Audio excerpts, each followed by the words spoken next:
بسم الله الرحمن الرحيم. الحمد لله رب العالمين، وبه نستعين. الصلاة والسلام على أشرف الأنبياء وسيد المرسلين وعلى آله وصحبه ومن تبعهم بإحسان إلى يوم الدين. أما بعد، فأعوذ بالله من الشيطان الرجيم. وقضى ربك ألا تعبدوا إلا إياه وبالوالدين إحسانا إما يبلغن عندك الكبر أحدهما أو كلاهما فلا تقل لهما أف ولا تنهرهما وقل لهما قولا كريما.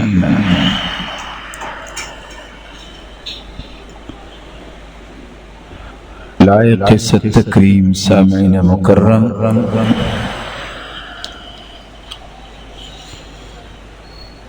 اللہ ذوالجلال ہم سب کے خالق و مالک ہیں. مالک الملک نے انسانیت کی تخلیق 4 طریقوں سے کی ہے. کسی کو اللہ ذوالجلال نے بغیر باپ اور بغیر ماں کے پیدا کیا، جیسا کہ آدم علیہ السلام، اور کسی کو بغیر ماں کے پیدا کیا جیسے حوا علیہ السلام،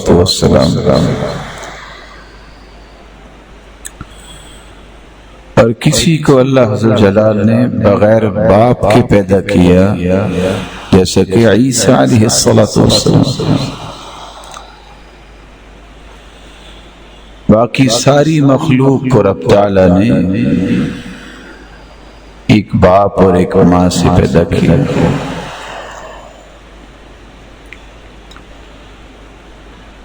اللہ ذوالجلال نے جہاں بھی اپنی اطاعت کی بات کی ہے وہاں اپنے رسول کا تذکرہ کیا ہے.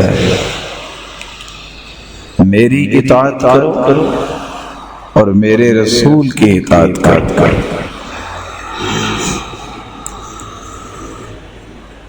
لیکن جہاں مالک الملک نے فیصلہ سنایا ہے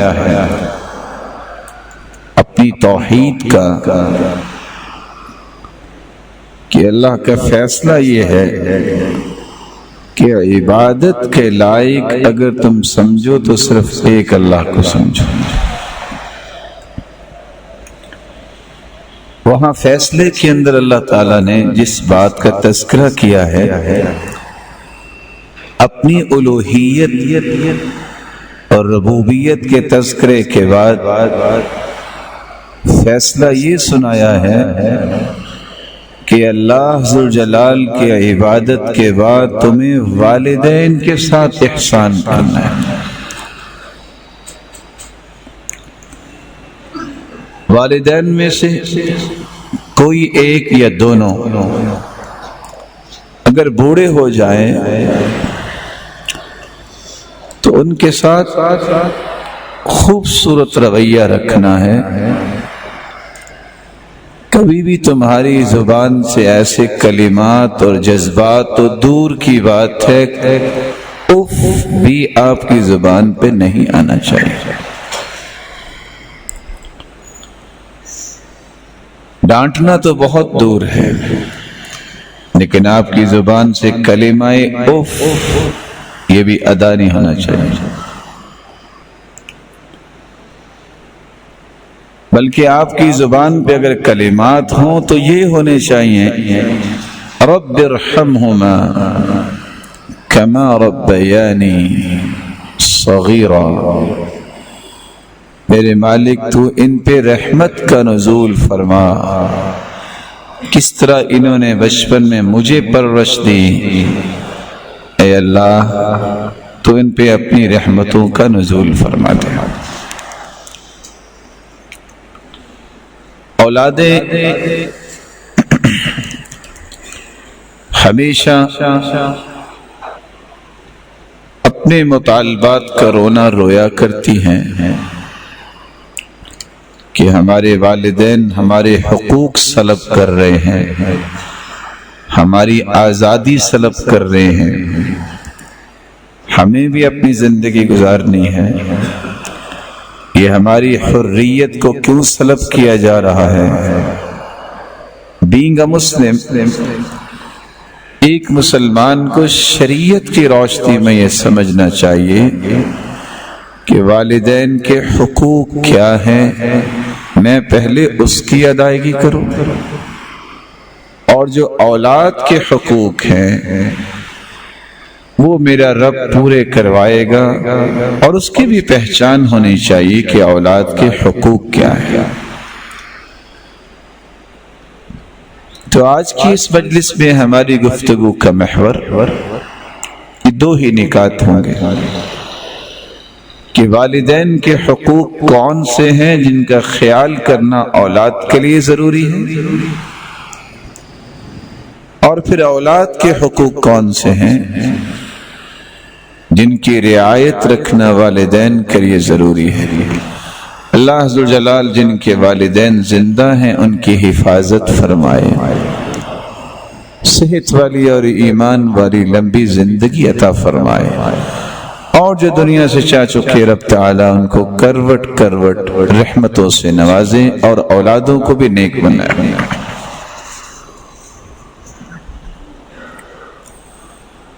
قرآن مجید کی روشنی میں ہمیں والدین کے حقوق جو سمجھ آتے ہیں، والدین کا سب سے پہلا حق یہ ہے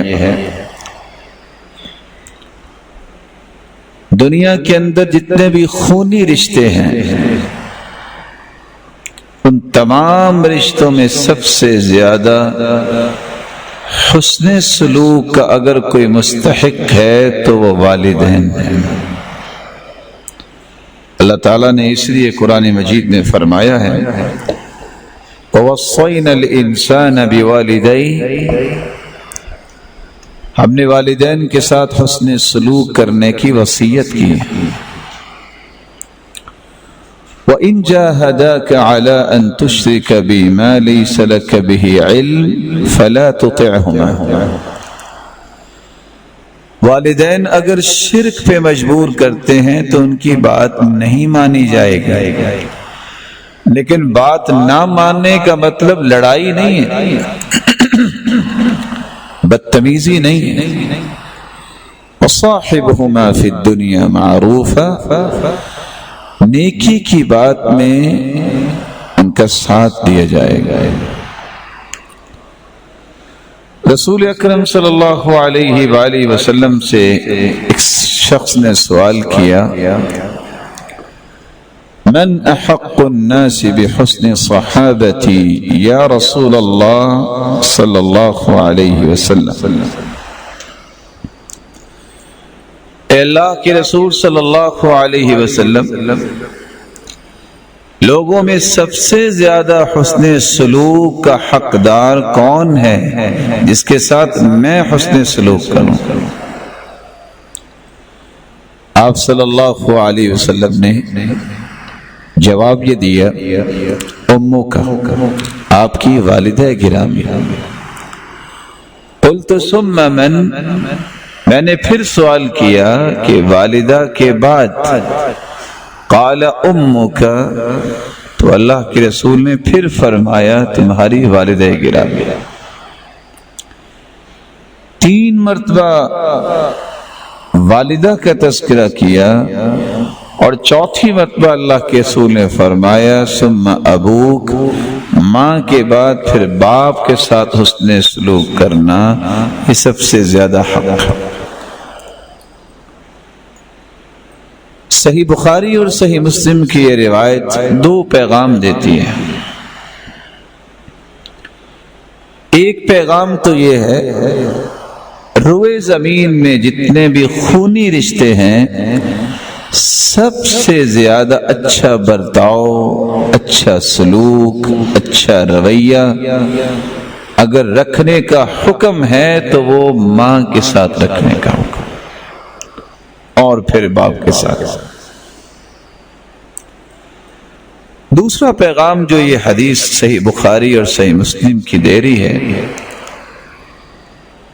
کہاں ہے جو کہتے ہیں کہ اسلام نے عورت کا خیال نہیں کیا، عورت کے حقوق سلب کر لیے؟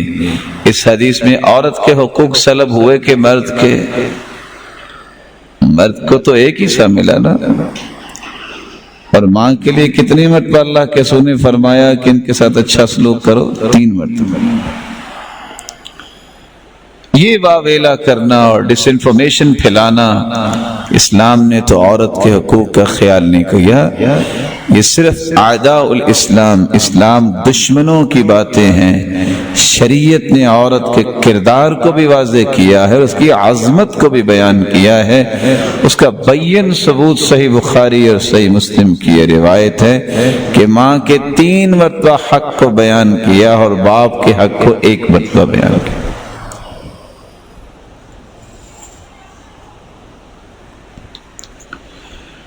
رسول اللہ صلی اللہ علیہ وآلہ وسلم نے، صحیح مسلم کی روایت ہے، صحابہ کرام کو یہ بتایا تھا،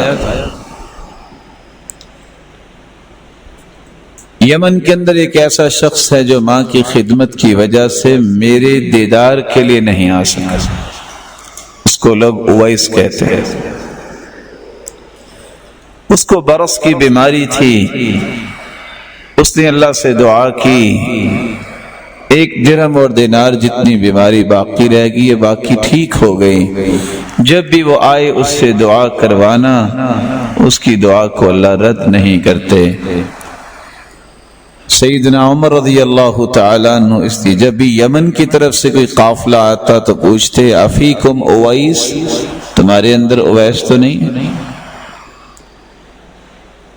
کس وجہ سے اس شخص نے یمن کو نہیں چھوڑا؟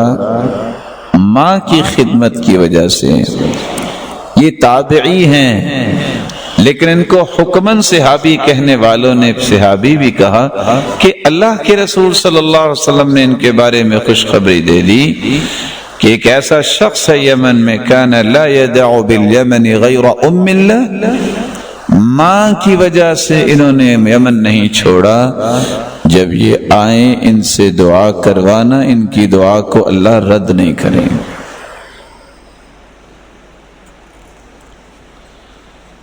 بندار محدث جو بہت بڑے محدث گزرے ہیں، جب انہوں نے پڑھنے کا ارادہ کیا تو ماں نے انہیں ایک مشورہ دیا، بیٹا اللہ کی رضا کے لیے پڑھو، نیت خالص کر لوگے برکت آئے گی، اور بیٹا مجھے بھی ضرورت ہے کہ میری بھی کوئی خدمت ہو۔ بیٹے کو سمجھ آ گئی، بندار محدث کو اخلاص کے ساتھ پڑھنا شروع کیا، ماں کی خدمت کرنے لگ گئے۔ خود بتاتے ہیں کہ اللہ نے مجھے اتنا علم دے دیا، میں جن لوگوں سے پڑھنے کی خواہش اور تمنا لیے پھرتا تھا، ایک وقت آیا کہ وہ مجھ سے زندگی کے ادب و آداب سیکھنے آ گیا۔ والدین کی خدمت اور والدین کے ساتھ حسن سلوک اتنا عظیم عمل ہے کہ اللہ ذو الجلال دنیا اور آخرت کی برکتیں اس کے دامن میں بھر دیتے ہیں۔ شرط یہ ہے کہ اللہ کی رضا کے لیے کوئی کام یہ کرنے والا بن جائے۔ اللہ تعالی ہم سب کو بھی توفیق سے نوازے۔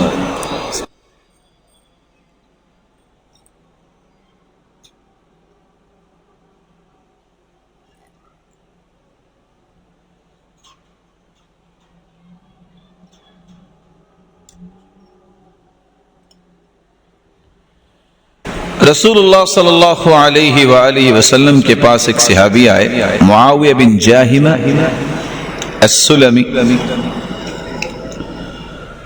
اور سوال کرتے ہیں یا رسول اللہ انی اردت الجہاد معک ابتغی بذلك وجہ اللہ والدار الآخرہ۔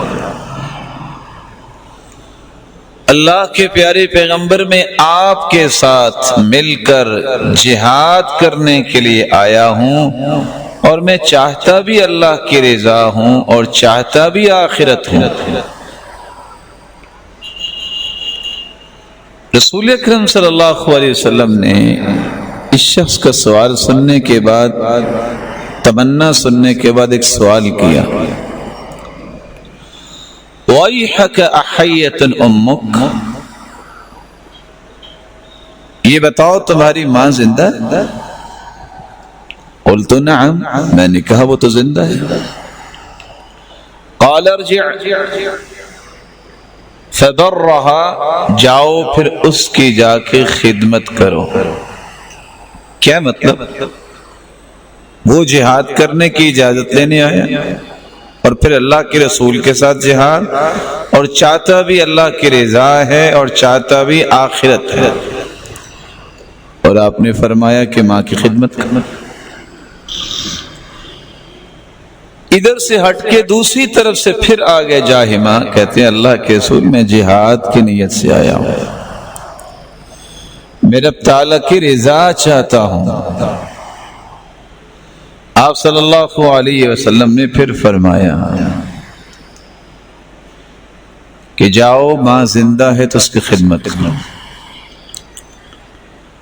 یہاں سے ہٹ کے سامنے سے پھر آگے صحابی، اللہ کے رسول صلی اللہ علیہ وسلم میں جہاد کرنا چاہتا ہوں، اللہ کی رضا مجھے چاہیے، میں آخرت کا طلبگار ہوں۔ سنن ابن ماجہ کی روایت ہے 2781، رسول اللہ صلی اللہ علیہ وسلم نے پھر اسے یہی جواب دیا اور فرمایا وَيْحَكَ الزم رجلها فسم الجنہ، جاؤ ماں کی خدمت کرو، اس کے قدم دباؤ، جنت وہاں ہی ہے۔ جہاد کتنا عظیم کام ہے اسلام کے اندر، جس کے لیے دو لفظ کبھی نہیں بھولنے چاہیے، وَذِرْوَةُ السَّنَامِهِ الْجِهَادِ، اللہ کے رسول نے فرمایا کہ جہاد اسلام کی کوہان ہے، اور فرمایا فَإِنَّهُ بَابٌ مِّنْ أَبْوَابِ الْجَنَّةِ، یہ جنت کا دروازہ ہے۔ یذہب اللہ بہ الہم والغم، اس کے ذریعے تو دنیا کے ہم اور غم اللہ دور فرما دیتے ہیں۔ اتنے بڑے کام کے باوجود آپ نے 3 مرتبہ اجازت کے باوجود فرمایا کہ والدہ کی خدمت کرو، جنت وہاں ہے۔ رسول اللہ صلی اللہ علیہ وآلہ وسلم نے صحابہ کرام کو یہ بات بیان کی، دخلت الجنہ، میں جنت میں داخل ہوا، جو ہی مجھے جنت میں لے جایا گیا فسمعت قراءۃ، تو میں نے جنت میں قرآن مجید کی تلاوت سنی، وقلت من ھذا، یہ کون خوش نصیب ہے جو تلاوت کر رہا ہے؟ جواب ملا حارثہ بن النعمان، یہ حارثہ بن نعمان ہے۔ کذالکم البر، نیک ایسے ہی ہوتے ہیں، کذالک البر، نیکی اس کو ہی کہتے ہیں۔ وکان ابر الناس بامہ، روئے زمین پہ سب سے زیادہ جو ماں کے ساتھ نیکی کرنے والا تھا، خدمت کرنے والا تھا، وہ حارثہ بن نعمان تھا۔ حدیث کے الفاظ ہیں وہ اپنی ماں ان کی جوئیں بھی نکالتے، کنگھی بھی کرتے، اور ان کو سمجھ نہیں آتی تھی کہ ماں کیا کہہ رہی ہیں، وہ پاس بیٹھی عورت سے پوچھتے کہ میری والدہ کیا چاہ رہی ہیں، میں ان کی خدمت میں وہ پیش کر دوں۔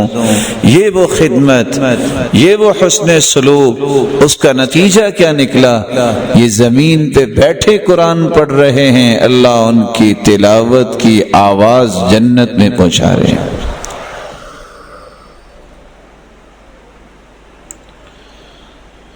وَكَانَ يُفْلِي رَأْسَ أُمِّهِ، کس طرح یہ کنگھی اپنے ماں کے سر کی کرتے، یطعمها بیدی، اپنے ہاتھ سے لقمہ اپنی والدہ کو دیتے۔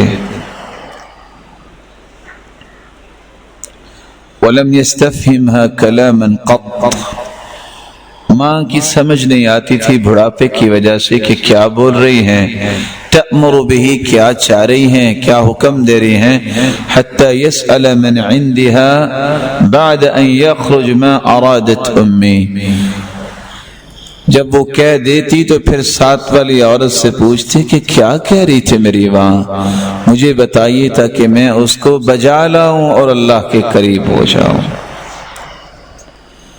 تو سب سے پہلا حق والدین کا یہ ہے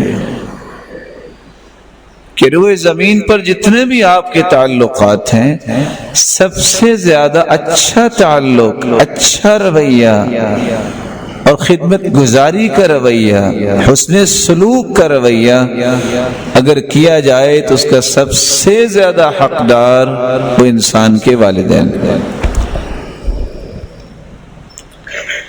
لیکن آج یہ چیز ختم ہو گئی۔ آج پارٹنر آ جائے تو ہر چیز حاضر ہے، ماں باپ بیمار ہوں تو دوائی لا کے دینے والا بھی نہیں، اور یہ مسکین بچہ یہ سمجھتا ہے شاید کہ یہ بوڑھے والدین مصیبت بن گئے، لیکن اس کے علم میں نہیں ہے کہ والدین کی خدمت سے تو انسان کی مصیبتیں دور ہوتی ہیں۔ اللہ تعالیٰ نے والدین کی خدمت میں تو یہ مقام رکھا ہے کہ اس کی زندگی کی مصیبتیں ختم ہو جاتی ہیں۔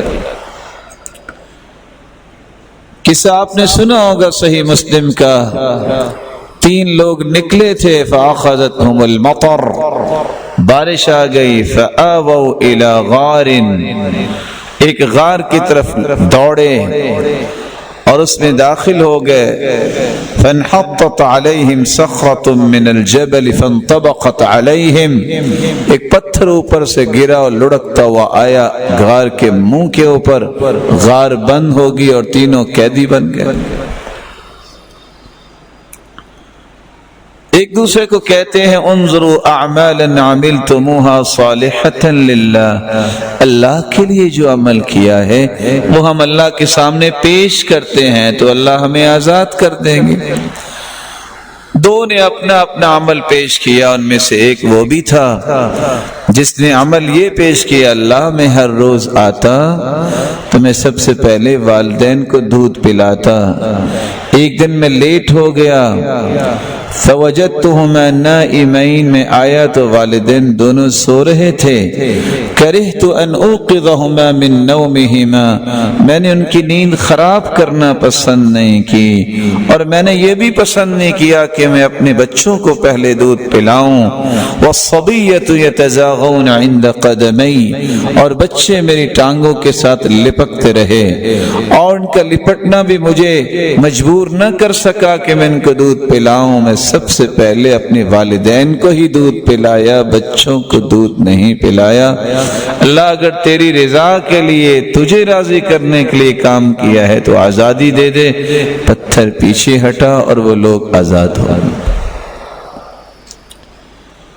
والدین مصیبت نہیں ہے، ایسی نعمت ہے جو زندگی میں ایک مرتبہ ملتی ہے۔ وَالنِّعْمَةُ إِذَا فُقِدَتْ عُرِفَتْ، نعمت کا احساس اس وقت ہوتا ہے جب ہاتھ سے چھن جاتی ہے، اس وقت تک اس نعمت کا احساس نہیں ہوتا۔ اس لیے ان والدین کو مصیبت سمجھنے کی بجائے اللہ کی رحمت سمجھنی چاہیے، ان کے ساتھ اچھا برتاؤ کرنا چاہیے۔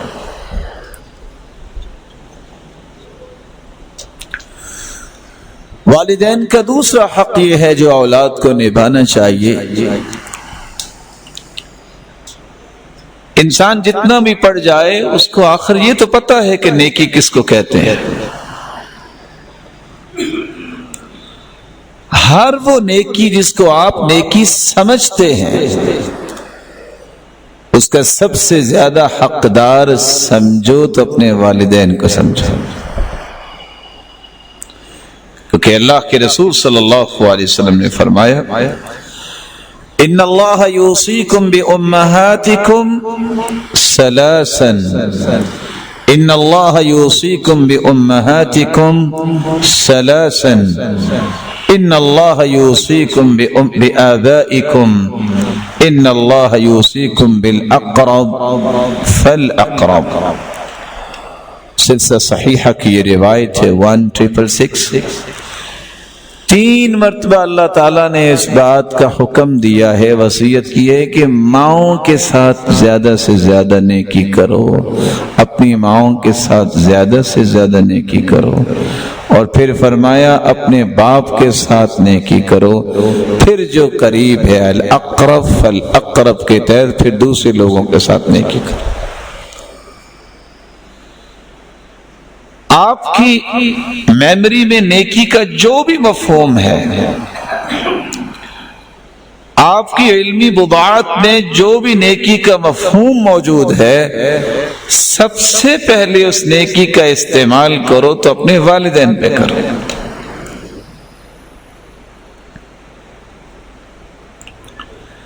والدین کا تیسرا حق یہ ہے کہ ان کی خدمت میں کوئی کمی نہ کرو. آپ صلی اللہ علیہ وآلہ وسلم نے فرمایا تھا، جب صحابی نے سوال کیا کہ میں جہاد کرنا چاہتا ہوں تو وہاں یہ لفظ اللہ کے رسول نے بولے تھے فَفِيهِمَا فَجَاهِدْ یعنی الوالدین. صحیح الجامع کی روایت ہے 4275. اگر تم جہاد کرو گے تو اس میں بھی کوشش ہے، محنت ہے، مشقت ہے. فَفِيهِمَا فَجَاهِدْ اپنے ماں باپ کی خدمت میں یہ جہاد کرو، اجر تمہیں اتنا ہی مل جائے گا. بلکہ آپ صلی اللہ علیہ وسلم نے فرمایا ارجع الی ابویک. سلسلہ صحیحہ کی روایت ہے 1199. جاؤ پہلے اپنے والدین کے پاس جاؤ، فاستأذنہما ان سے اجازت لو، فَإِنْ أَذِنَا لَكَ فَجَاهِدْ وَإِلَّا فَبَرَّهَا. ماں سے جا کے اجازت لو، اجازت دے دیں والدین، خصوصاً ماں تو جہاد کر لینا، اجازت نہ دے تو اس کی ہی خدمت کرنا. دوسری روایت میں آتا ہے فَسَمَّ الْجَنَّةَ جنت اس کی خدمت نہیں ہے. تو اولاد کو یہ تیسرا حق یاد رہنا چاہیے. والدین کا چوتھا حق اولاد پر یہ ہے کس طریقے سے ماں باپ راضی ہو سکتے ہیں اس طریقے سے انہیں راضی کیا جائے. دنیا میں جب کوئی ناراض ہوتا ہے لوگ بڑے سے بڑے طریقے آزماتے ہیں. اچھا کسی کو کہتے ہیں، کوئی سفارش لڑاتے ہیں، کوئی کام کرتے ہیں. ہر وہ طریقہ جس سے آپ راضی کرنے کے لیے اس کو استعمال کر سکتے ہیں، والدین کو راضی کرنے کے لیے ہر وہ اچھا طریقہ استعمال کرنا چاہیے. یہ والدین کا چوتھا حق ہے. رسول اللہ صلی اللہ علیہ وسلم نے فرمایا رضا الرب فی رضا الوالدین وسخطہ فی سخطہما. اللہ ذوالجلال کی رضا اس وقت ملتی ہے جب انسان والدین کو راضی کر لیتا ہے، اور جب والدین کو ناراض کرتا ہے تو اللہ ذوالجلال بھی ناراض ہو جاتے ہیں.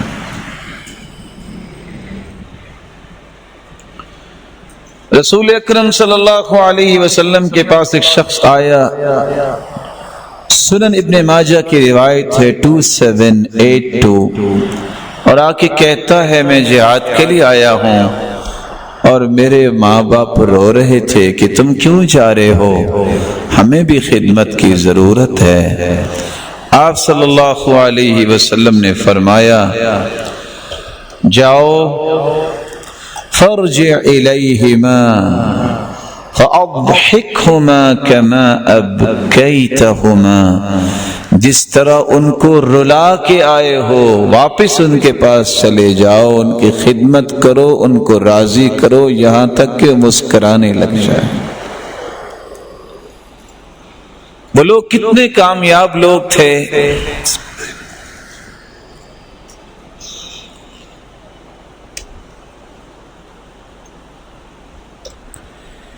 جن کو اللہ نے یہ صلاحیت دے دی کہ ہم نے ماں باپ کو راضی کرنا ہے۔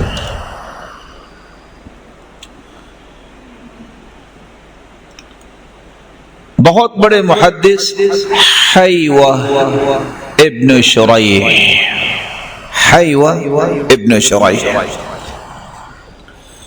حدیث پڑھانے کے لیے بیٹھے۔ یہ چھوٹا کام نہیں ہے۔ گھر سے والدہ اٹھی، درس حدیث پہ آ گئی اور آ کے کہتی ہیں یا حیوہ، یا حیوہ، اٹھو بیٹا میری مرغیوں کو خوراک پیش کرو۔ آپ بھی سوچ رہے ہوں گے یہ کیا ہو گیا، خوراک تو خود بھی پیش کر سکتی تھی، گھر سے آئیں، یہ حدیث پڑھا رہے ہیں۔ حیوہ ابن شریح نے وہاں اپنی گفتگو ختم کی، کہا بیٹو تمہیں پڑھانا یہ نفل ہے اور ماں کی بات ماننا یہ واجب ہے، میں ابھی آ کے پھر پڑھاتا ہوں۔ اٹھے اور جا کے مرغیوں کو وہ خوراک ڈالی اور پھر واپس آ کے پڑھانا شروع کیا۔ آج سب سے بڑا جو مسئلہ بنتا ہے، دین کے نام پہ بہت ساری ایسی زیادتیاں انسان اپنے والدین کے ساتھ کرتا ہے۔ لو جی میں اب پڑھائی چھوڑ دوں، لو جی اب میں یہ کام بھی چھوڑ دوں۔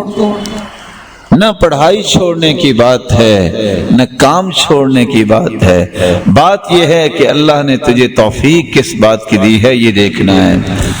ماں باپ کو راضی کرنا اگر آپ کی زندگی کے نہال خانے میں موجود ہے تو سمجھ لو خوش نصیب ہیں آپ، اور اگر آپ کے میموری میں یہ چیز موجود نہیں ہے تو اللہ سے ڈرتے ہوئے توبہ کیجئے اللہ کی طرف، اور اللہ سے یہ توفیق مانگیے کہ میں نے یہ کام بھی زندگی میں کرنے ہیں۔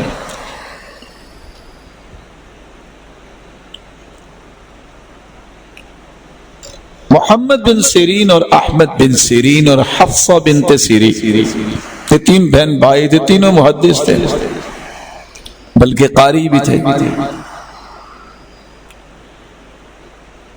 احمد بن سیرین ان کی والدہ کو زرد رنگ بہت پسند تھا، جب بھی بازار میں کوئی زرد رنگ کا کپڑا نظر آتا وہ خرید کے لا کے ماں کو پیش کر دیتے۔ پوچھنے والے نے پوچھا اتنے کپڑے؟ کہتے ہیں بات اتنے کی نہیں ہے، بات اتنے کی ہے یہ میری ماں کی پسند ہے، میں نے تو اس کو راضی کرنا ہے، اس لیے میں لاتا ہی اس لیے ہوں کہ میری ماں راضی ہو جائے، میرا رب راضی ہو جائے۔ یہ چوتھا حق ہے کہ والدین کو کسی بھی طریقے سے راضی کرنا، یہ اولاد پر والدین کا حق ہے۔ والدین کا ایک پانچواں حق بھی ہے، آج کل یہ حق تو ویسے ہی قوامیز سے مٹا دیا گیا، لوگ سوچتے ہی نہیں ہیں۔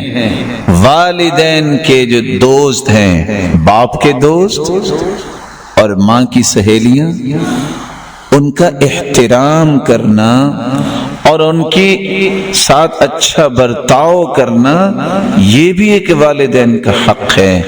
رسول اکرم صلی اللہ علیہ وسلم نے فرمایا من احب ان يصل اباه في قبره فليصل اخوان ابيه من بعدي، اگر کوئی سمجھتا ہے کہ میں اپنے باپ کے ساتھ نیکی کروں جب وہ قبر میں جا چکا ہو تو اس کو چاہیے کہ وہ اپنے باپ کے بھائیوں کے ساتھ اسی طرح کی نیکی کرے، اجر اس کے باپ کو مل جائے۔ من البر ان تصل صدیق ابی، یہ بھی نیکی ہے کہ تم اپنے باپ کے دوست کے ساتھ نیکی کرو گے، اجر تمہارے باپ کو ملے گا۔ یہ سلسلہ صحیحہ کی روایت 2303 ایک سبق دے رہی ہے کہ یہ نہیں ہے کہ جب تک باپ تھا تو دوست کا آنا جانا تھا، ایک نیک انسان جب باپ چلا جائے تو دروازے بند کر دو۔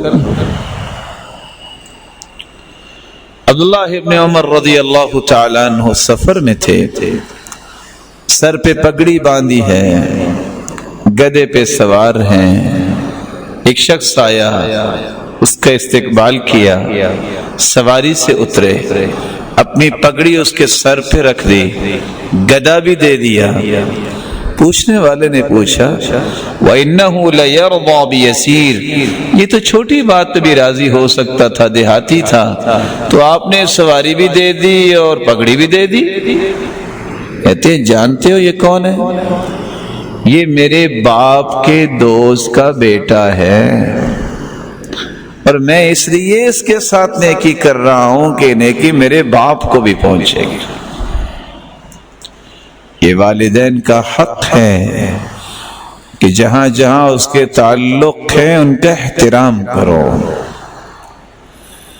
جہاں جہاں ان کا تعلق ہے ان کے ساتھ نیکی کا برتاؤ کرو، جہاں جہاں ان کا تعلق ہے اس تعلق کی وفا کرو، توڑو نہیں۔ یہ مت کہو کہ وہ تو ہمارے باپ کا مسئلہ تھا، اب ہمارا آپ کے ساتھ کیا تعلق ہے۔ اگر اپنے باپ کو نیکی پہنچانا چاہتے ہو تو اس سے تعلق کو توڑنے کی جرت نہ کرو، اسے جوڑے رکھو۔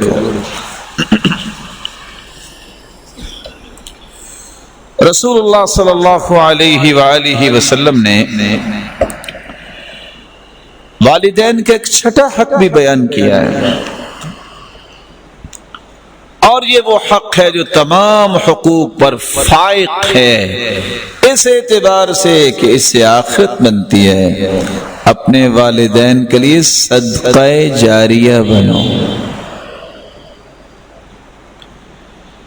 صحیح مسلم کی روایت ہے 631، رسول اللہ صلی اللہ علیہ وسلم نے فرمایا اذا مات ابن آدم انقطع عمله الا من ثلاث، من صدقة جاریہ او علم ينتفع به او ولد صالح يدعو له۔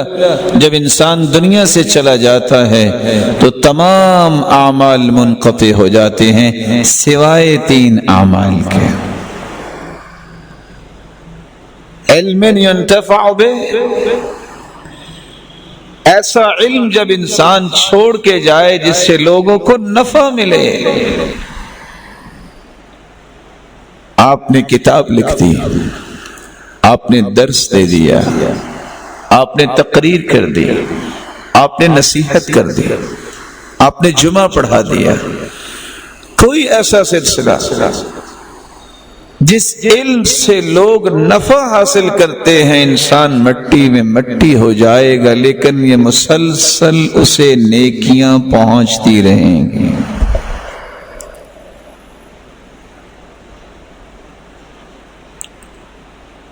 علم ينتفع به، صدقۃ جاریہ، ایسا صدقہ کرو جو صدقہ جاریہ بن جائے۔ آپ نے پانی کا بندوبست کیا، نہ پانی نکلنا بند ہوگا نہ آپ کی نیکیوں کا سلسلہ بند ہوگا۔ آپ نے اللہ کا گھر بنا دیا، ہر روز سینکڑوں لوگ نماز پڑھتے ہیں، سینکڑوں لوگ ذکر کرتے ہیں، سینکڑوں لوگ دعائیں کرتے ہیں، سینکڑوں لوگ جو ہے اس مسجد میں بیٹھ کے قرآن پڑھتے ہیں، سب کو اجر ملتا ہے جو اللہ نے وعدہ کیا، لیکن ان سب کے برابر آپ اکیلے کو اجر ملتا ہے، صدقۃ جاریہ۔ آپ نے کنواں کھدوا دیا ہے، ہزاروں لوگ اس کنویں سے مستفید ہوتے ہیں، کوئی پانی پیتا ہے، کوئی جانوروں کو پلاتا ہے، کوئی زمین کو سیراب کرتا ہے۔ یہ جانور پانی پینے والے وہ بھی دودھ دیتے ہیں، زمین سیراب ہوتی ہے، اناج وہاں سے بھی آتا ہے، اس کو کھا کے نماز پڑھنے والے، نیکیاں کرنے والے، لامتناہی سلسلہ یہ نیکیوں کا جاری و ساری ہے۔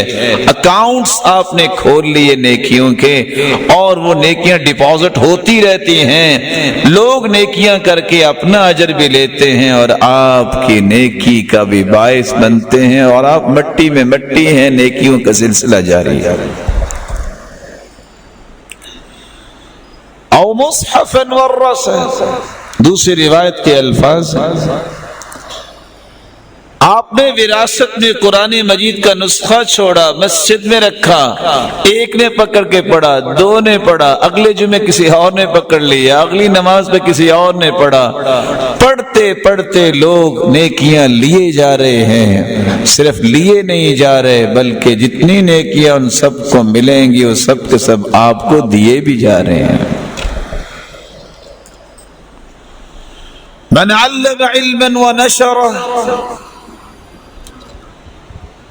انسان مٹی میں مٹی ہو جاتا ہے، جو اس نے پڑھا دیا، جو اس نے سکھا دیا، خود پڑھا لکھا نہیں ہے، علم والوں کے ساتھ کھڑا ہو گیا، اس کی نشر و اشاعت کا باعث بنا کہ ہاں میں بھی آپ کے ساتھ ہوں، آپ لوگ پڑھا رہے ہیں تو میں بھی آپ کی کمیٹی میں شامل ہوں، میں اپنا مال بھی خرچ کروں گا، وقت بھی خرچ کروں گا، صلاحیت بھی لگاؤں گا، مشورہ بھی دوں گا، رائے بھی پیش کروں گا۔ من علم علما ونشرہ، سینکڑوں لوگ پڑھ کے جاتے ہیں، وہ آگے جا کے پڑھاتے ہیں، وہ آگے جا کے پڑھاتے ہیں، یہ سلسلہ چلتا ہی رہتا ہے۔ ایک دن آتا ہے یہ شخص تو فوت ہو جاتا ہے، لیکن جو اکاؤنٹس نیکیوں کے کھول کے چلا گیا، یہ جب تک وہاں سے پڑھنے والوں کے آگے سلسلے چلتے چلتے، جب تک اللہ چاہے گا وہ سلسلے باقی رہیں گے، یہ نیکیاں تسلسل کے ساتھ اس کے نام اعمال میں پہنچتی جا رہی ہے۔ صدقۃ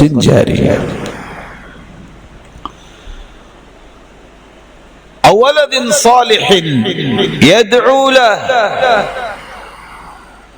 بندہ قبر میں چلا جاتا ہے، ایسا بچہ اور ایسی بچی نیک اولاد ہاتھ اٹھاتی ہے، یا اللہ میرے والد کی مغفرت فرما دے، اللہ ان کے درجات بلند فرما دے، اللہ ان کو عظمتوں سے نواز دے، اللہ ان کی آخرت کی گھاٹیاں آسان کر دے، اللہ انہیں جنت میں اعلیٰ مقام عطا کر دے۔ یہ اولاد دعا کرتی ہے، وہ تو قبر میں ہے، لیکن اس دعا کی وجہ سے قیامت کا دن ہوگا، بندہ کہے گا یا اللہ یہ پہاڑ نیکیوں کا جو آیا ہے یہ کہاں سے آ گیا، میں نے تو یہ نیکی کی نہیں تھی۔ جواب ملے گا باستغفار ولدک لک، یہ تیری اولاد کی دعا ہے جس کو ہم نے پہاڑ بنا کے نیکیوں میں شامل کر۔ سلف صالحین میں سے ایک شخص کے پاس ایک آتا ہے، کہتا ہے مجھے یہ بتاؤ میں نیک ہوں کہ نہیں؟ کہا یہ تو اللہ جانتا ہے، مجھے تو نہیں پتا آپ نیک ہے کہ نہیں۔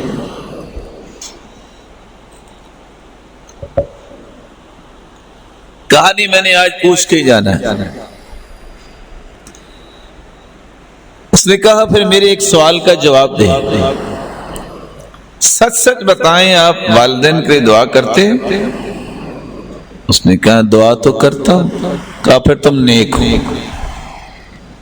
کہا یہ کیا ہوا، یہ آپ نے کیسے کہہ دیا کہ میں نیک ہوں؟ کہا حدیث کے الفاظ یہ ہیں اولد صالح یدعو لہ، بچہ نیک ہوتا ہی وہ ہے جو ماں باپ کے لیے دعا کرتا ہے۔ بچہ نیک ہوتا ہی وہ ہے جو والدین کے لیے دعا کرتا ہے، اس کے لیے صدقہ جاریہ بننا یہ چھٹا حق ہے جو ہر مسلمان کو ادا کرنا چاہیے۔ والدین کا 7واں حق، رسول اللہ صلی اللہ علیہ وسلم نے فرمایا ایسے کام کرنے چاہیے کہ والدین خود سے دعا دیں، والدین کی دعائیں لینا یہ 7واں حق ہے۔ ثلاث دعوات لا ترد، 3 دعائیں رد نہیں ہوتی۔ صحیح الجامع کی روایت ہے 3032، دعوت الوالد لولدی، والدین کی دعا اولاد کے حق میں کبھی رد نہیں ہوتی۔ ودعوت الصائم، روزے دار کی دعا رد نہیں ہوتی۔ ودعوت المسافر، اور مسافر کی دعا بھی رد نہیں ہوتی، اللہ انہیں قبول کرتے ہیں۔ دعائیں لینی چاہیے۔ یہ دعائیں کیسے ملیں گی؟ جب دعا لینے کے کام کریں گے۔ آج دنیا میں کوئی ایسی مسجد نہیں ہے، کوئی مدرسہ نہیں جہاں ابو ہریرہ کا نام نہ پیش کیا جاتا رضی اللہ عنہ۔ یہ جلیل القدر صحابی، اتنا مقام ان کو ملا ہے، اس کا سبب کیا ہے؟ سب سے بڑے حافظ الحدیث، 5374 حدیثوں کے حافظ۔ جب ان سے کسی نے پوچھا کہ آپ اتنے بڑے کیسے بن گئے، تو سیدنا ابو ہریرہ نے 3 راز بیان کیے تھے جو آج بھی میری اور آپ کی ضرورت ہیں، ان کو سمجھیے۔ وہ کہا کرتے تھے انی لأجزی اللیلۃ 3 اجزاء، یہ جتنا بھی مجھے کمال ملا ہے سب سے پہلے اس کی رحمت ہے، پھر اللہ کے رسول کی دعا ہے، اور تیسرا ماں کی دعا ہے۔ صبح کی نماز پڑھتے، والدہ کے پاس جاتے اور جا کے کہتے رحمک اللہ کما ربیتنی صغیرا، اے میری ماں اللہ تجھ پہ رحمتوں کا نزول فرمائے، تو نے میری تربیت کتنی پیاری کی۔ اور ماں بھی کہتی تھی آگے سے رحمک اللہ کما بررتنی کبیرا، بیٹے اللہ تجھ پہ بھی رحمت فرمائے، تو نے بڑھاپے میں مجھے یاد رکھا ہے۔ اللہ کی رحمت کے بعد، اس کے رسول کی دعا کے بعد ماں کی دعا تھی، اور ساتھ یہ بھی کہا کرتے تھے میں رات کو 3 حصوں میں تقسیم کرتا ہوں، ثلث انام، رات کا پہلا حصہ میں سو جاتا ہوں، وثلث اقوم، رات کا دوسرا حصہ میں تہجد پڑھتا ہوں، وثلث اتذکر احادیث رسول اللہ صلی اللہ علیہ وسلم، اور رات کا آخری حصہ میں بیٹھ کے حدیثیں یاد کرتا ہوں۔ اللہ ہمیں بھی یہ توفیق عطا فرمائے۔ آج یہ دور بھی آخری سانس لے رہا ہے جہاں حدیث یاد کرنے والے بھی ختم ہوتے جا رہے ہیں۔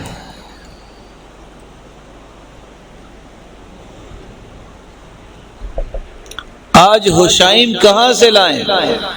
کہتے تھے مجھے 20,000 حدیثیں یاد ہیں۔ امام ابو زرع فرمایا کرتے تھے 10,000 حدیثیں تو قراءات کی مجھے یاد ہے۔ یزید بن ہارون کہتے ہیں مجھے 24,000 حدیثیں یاد ہیں۔ ابو بکر ابن ابی داود کہتے ہیں جو سو کے بھی اٹھوں تو ہاتھ اپنی آنکھوں پہ ملتے ملتے میں کوئی اور کام کرنے سے پہلے 36,000 حدیثیں آپ کو سنا سکتا ہوں۔ ابو بکر ابن جعابی کہتے ہیں 4 لاکھ حدیثیں تو مجھے یاد ہیں۔ امام بخاری نے 6 لاکھ حدیثوں کا خلاصہ یہ لکھا ہے، یہ جو صحیح بخاری ہے۔ امام ابو ذر رازی 7 لاکھ حدیثوں کے حافظ تھے۔ کسی نے پوچھا اتنا بڑا علم آپ کتنا کو پیدل چل کے یہ علم حاصل کیا؟ کہتے ہیں 30,000 میل میں نے پیدل سفر کیا ہے۔ پوچھنے والا بھی کوئی بادشاہ ہی ہوگا، کہتے ہیں بس، تو مسکرا کے کہتے ہیں ثم ترکت العد، پھر میں نے اس کے بعد گننا چھوڑ دیا۔ اور امام عبداللہ بن مبارک کہتے ہیں کہ امام احمد بن حنبل کو 10 لاکھ حدیثیں یاد تھی۔ کسی نے ان سے ہی پوچھ دیا آپ کو کیسے پتا ہے؟ کہتے ہیں میں نے ان کے ساتھ بیٹھ کے دور کیا ہوا ہے، پتہ چلا کہ ان کو بھی اتنی حدیثیں یاد تھی۔ آج کون ہے جس کو 10,000 حدیثیں یاد ہیں؟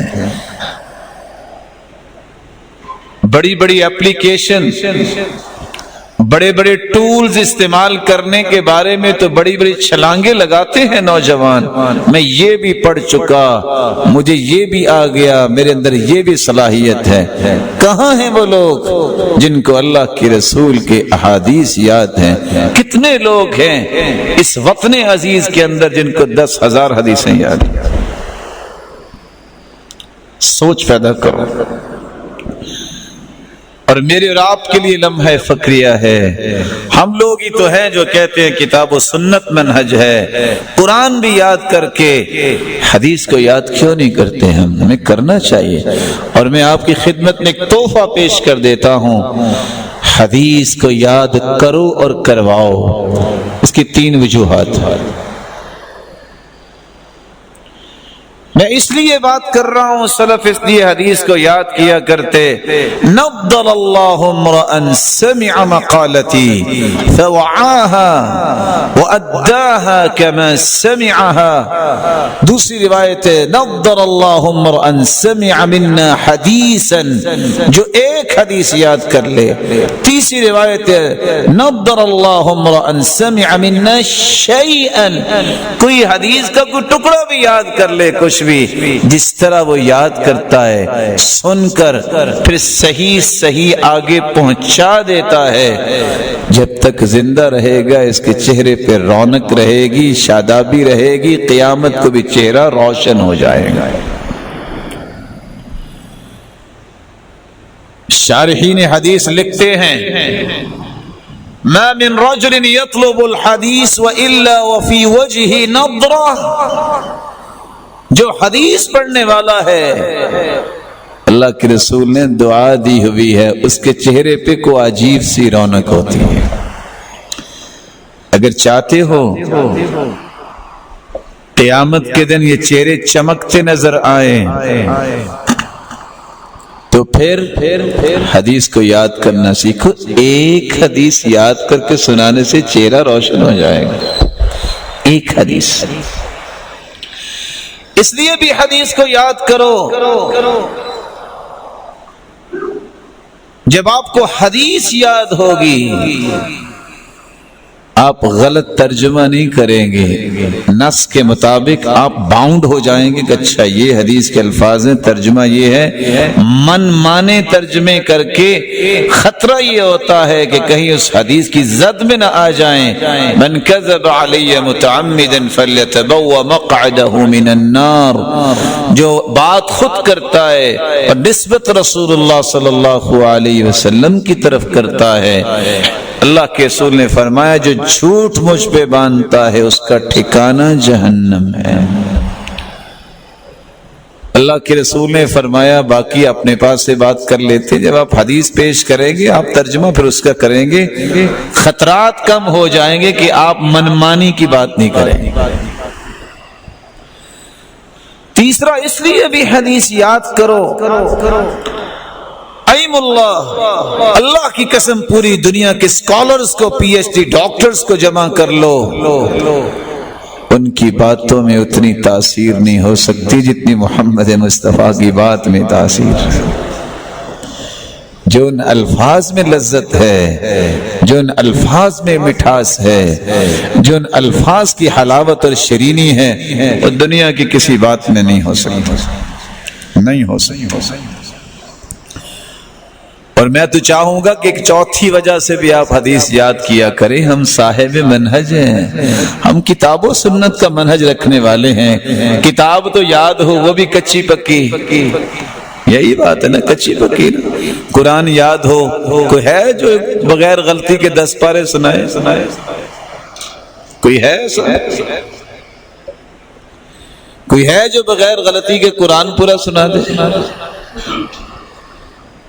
قانون ہے, آئین ہے, دستور ہے, اس کی ایک ایک شک جو ہے, اس کا ایک ایک آرٹیکل میری زندگی کو روشنی دینے والا ہے. یہ تو ازبر ہونا چاہیے. آج وہ دور یہ بھی ختم ہو گیا, بس حفظ کر لیا ہے, منزل کی فکر نہیں ہے. کہاں گئے وہ لوگ؟ وہ ہمارے ایک ساتھی تھے, جبیل سے عمرہ کرنے آتے, گاڑی بھی خود ڈرائیو کرتے, جبیل سے مکہ پہنچتے, 15 پارے پڑھ لیتے, عمرہ کر کے واپس جاتے, 15 پارے پھر پڑھ لیتے. طالب علم قاری صاحب کو سبق سنا رہا ہے, غلطی آئی, رونے لگ گیا.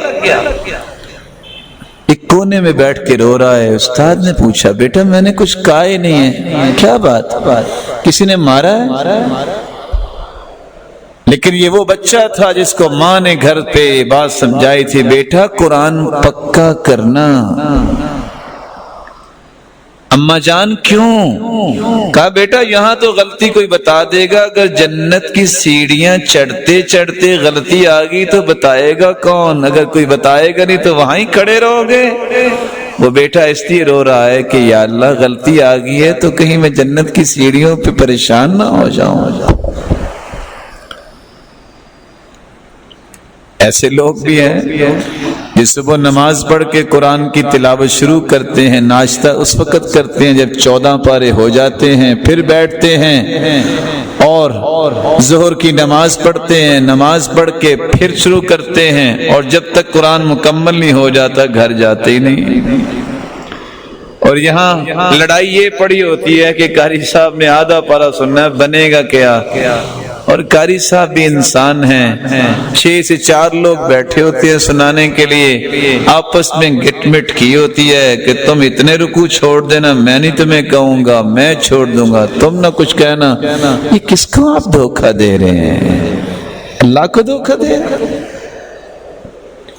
یہ کیا کر رہے ہیں آپ؟ سامنے بیٹھے بھی قاری صاحب سوچ رہے ہوتے ہیں اللہ کے نیک بندے کہ یہ پڑھ ہی رہا ہوگا, وہ حرکت کرتے کرتے وَمَا لِيَ لَا أَعْبُدُ الَّذِي فَطَرَنِي وَإِلَيْهِ تُرْجَعُونَ. دیکھا کہ قاری صاحب تک آواز تو نہیں پہنچی, ساتھ کہیں گے ابھی آج ہم نا عصر کے بعد جا کے ہم نے سموسے کھانے ہیں. وہ سوچتے ہیں کہ یہ پڑھ رہے ہیں, وہ اپنے سموسے کھانے کی پلاننگ کر رہے ہیں. یہ بچے کیسے امت کا اثاثہ بن سکتے ہیں جو اللہ کی کلام میں بھی دھوکہ دیتے ہیں؟ قرآن کو بھی یاد کرو, حدیث کو بھی یاد کرو.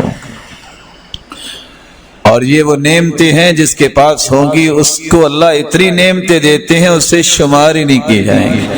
اور ایک جملہ میں آپ کے دل میں اتارنا چاہتا ہوں, قرآن بھی نعمت ہے, حدیث بھی نعمت ہے, اسلام بھی نعمت ہے. اللہ کے رسول کو بھی اللہ نے نعمت کہا. جو ان نعمتوں کی قدر کرتا ہے اللہ اسے بھی دنیا کے لیے نعمت ہی بنا دیتے ہیں, اور اتنی نعمت اللہ اسے عطا کرتے ہیں کہ شمار نہیں کر سکتے. تو بات میں یہ کر رہا تھا کہ والدین کی دعا لینا یہ 7واں حق ہے. تو کیا کریں گے آپ حدیث یاد. لیکن آج دور چکے بدل رہا ہے, رویے بدل رہے ہیں, اور ایک نئی سے نئی تکنیک جب سامنے آتی ہے تو پھر اس بات پہ تو خوشی کا اظہار ہوتا ہے کہ جی ہمارے ادارے سے 6 لوگوں نے FA پاس کر لیا. اچھی بات ہے, کرنا چاہیے. کیا اداروں کا, اسلامی اداروں کا یہ کام ہے؟ کتنی خوشی ہو جب لکھا ہو کہ 6 لوگوں نے صحیح بخاری یاد کر لی ہے، 10 لوگوں نے صحیح مسلم یاد کر لی ہے، اتنے لوگوں نے بلوغ المرام یاد کر لی ہے، وہ دور کہاں چلا گیا؟ آج بھی ارض حجاز میں آؤ، مدینہ اور مکہ میں دیکھو، ہزاروں حدیثوں کے حافظ موجود ہیں، ہزاروں حدیثوں کے حافظ۔ یہ پریورٹیز کی بات ہے۔ بیچلر کرتے وقت آج سمریز یاد کرنا، ایڈیمز یاد کرنا اور سملر ورڈ یاد ہو رہے ہیں، میں بی اے پاس کر لوں، کرنا چاہیے، برا نہیں ہے، لیکن کیا دنیا بانجھ ہوگی؟ ہے قرآن و حدیث اتنا پختہ یاد کرنے والے ختم ہو گئے؟ امام ابو عمر دانی 444 میں فوت ہوئے ہیں، کہتے ہیں کوئی ایسی کتاب نہیں جو میری نظروں کے سامنے آئی ہو میں نے پڑھی نہ ہو، کوئی ایسی کتاب نہیں جو میں نے پڑھی ہو پھر میں نے یاد نہ کی ہو، اور کوئی ایسی کتاب نہیں جو میں نے یاد کی ہو کبھی مجھے بھولی ہو۔ ہم 2-4 صفحے پڑھ کے کہتے ہیں سر کو درد چڑھ گئی، سر بیچارہ کیا کرے؟ اس میں روشنی جب قرآن و حدیث کی آئے گی یہ مضبوط ہوگا۔ یہ بیچارہ سارا دن تو سوچتا ہے سر کہ آج وہ ڈرامہ دیکھنا ہے، اوہو آج یہ کھیل تھا، آج یہ فلاں چیز تھی، اس پہ برکت کیسے آئے گی؟ تو میں اس بات کو یہاں ہی مکمل کرتا ہوں اس دعا کے ساتھ کہ میرے مالک ان روشن چہروں کو اور سننے والوں کو اور ان کی اولادوں میں سے ایسے لوگ پیدا فرما جو قرآن اور حدیث کے حافظ بنے۔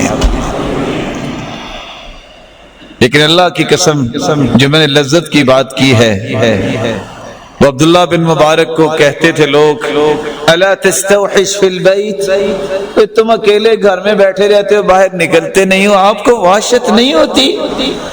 کہتے انا مع اصحاب رسول اللہ، میں تو صحابہ کے ساتھ ہوتا ہوں، وحشت کیسی؟ کہتے ہیں کیا مطلب؟ کہا بس حدیث کھول کے پڑھتا رہتا ہوں، جو اللہ کے رسول کے فرمان پڑھ رہا اس کو وحشت کیسے ہوگا؟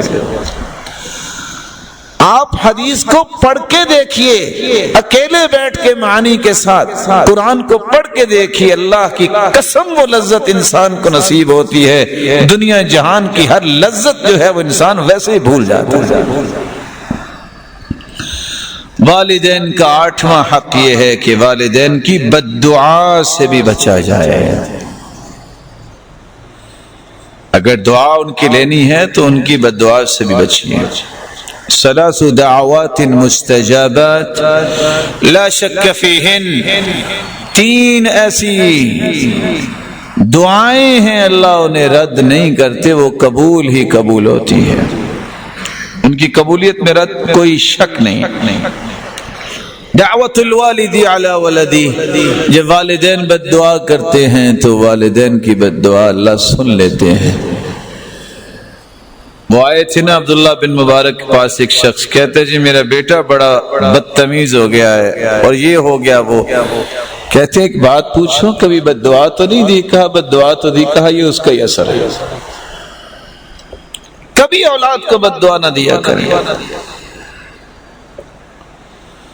ودعوت المظلوم، مظلوم کی آہو بکا، وَإِن كَانَ كَافِرًا، دوسری روایت کے الفاظ ہے کافر بھی ہو مظلوم ہو اللہ اس کی بھی آہو بکا کو سنتے ہیں۔ لَيْسَ بَيْنَهُ وَبَيْنَ اللَّهِ حِجَاب، مظلوم کی آہو بکا کے درمیان کوئی پردہ حائل نہیں ہوتا، ڈائریکٹ 7 آسمانوں تک پہنچتا، کسی پہ ظلم نہ کیا کرو۔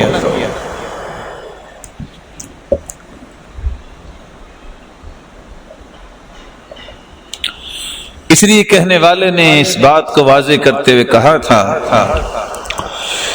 إذا كنت في نعمة فرعها فإن الذنوب تزيل النعم وحطها بطاعة رب العباد فَرَبُّ الْعِبَادِ سَرِيعُ النِّقَمِ فَإِيَّاكَ وَالظُّلْمَ مَهْمَا اسْتَطَاعَتْ فَظُلْمُ الْعِبَادِ شَدِيدُ الْوَقَامِ فَسَافِرْ بقلبك بين الورى لتبصر آثار من قد ظلم إذا كنت في نعمة فرعها، نعمت اللہ نے دی ہے، صحت ہے، طاقت ہے، علم ہے، خوبصورتی ہے، مال ہے، صلاحیت ہے، کوئی نعمت ہے اس کی حفاظت کرو۔ حفاظت کیسے ہوگی؟ سب سے پہلے اس کا شکریہ ادا کرو جس نے نعمت دی ہے، پھر اس نعمت کو خرچ کرو تو اللہ کی رضا میں خرچ کرو، تکبر نہ کرو، یہ شکر ادا ہو گیا۔ فَإِنَّ الذُّنُوبَ تُزِيلُ النِّعَمَ، گناہوں سے نعمتیں ہاتھ سے چھن جاتی ہیں۔ وَحُطْحَ بِطَاعَةِ رَبِّ الْعِبَادِ فَرَبُّ الْعِبَادِ سَرِيعُ النِّقَامِ، نعمتوں کو اللہ کی رضا میں استعمال کرو۔ حسن بصری سے کسی نے پوچھا کہ سب سے زیادہ قیامت کو چیختا چلاتا کون نظر آئے گا؟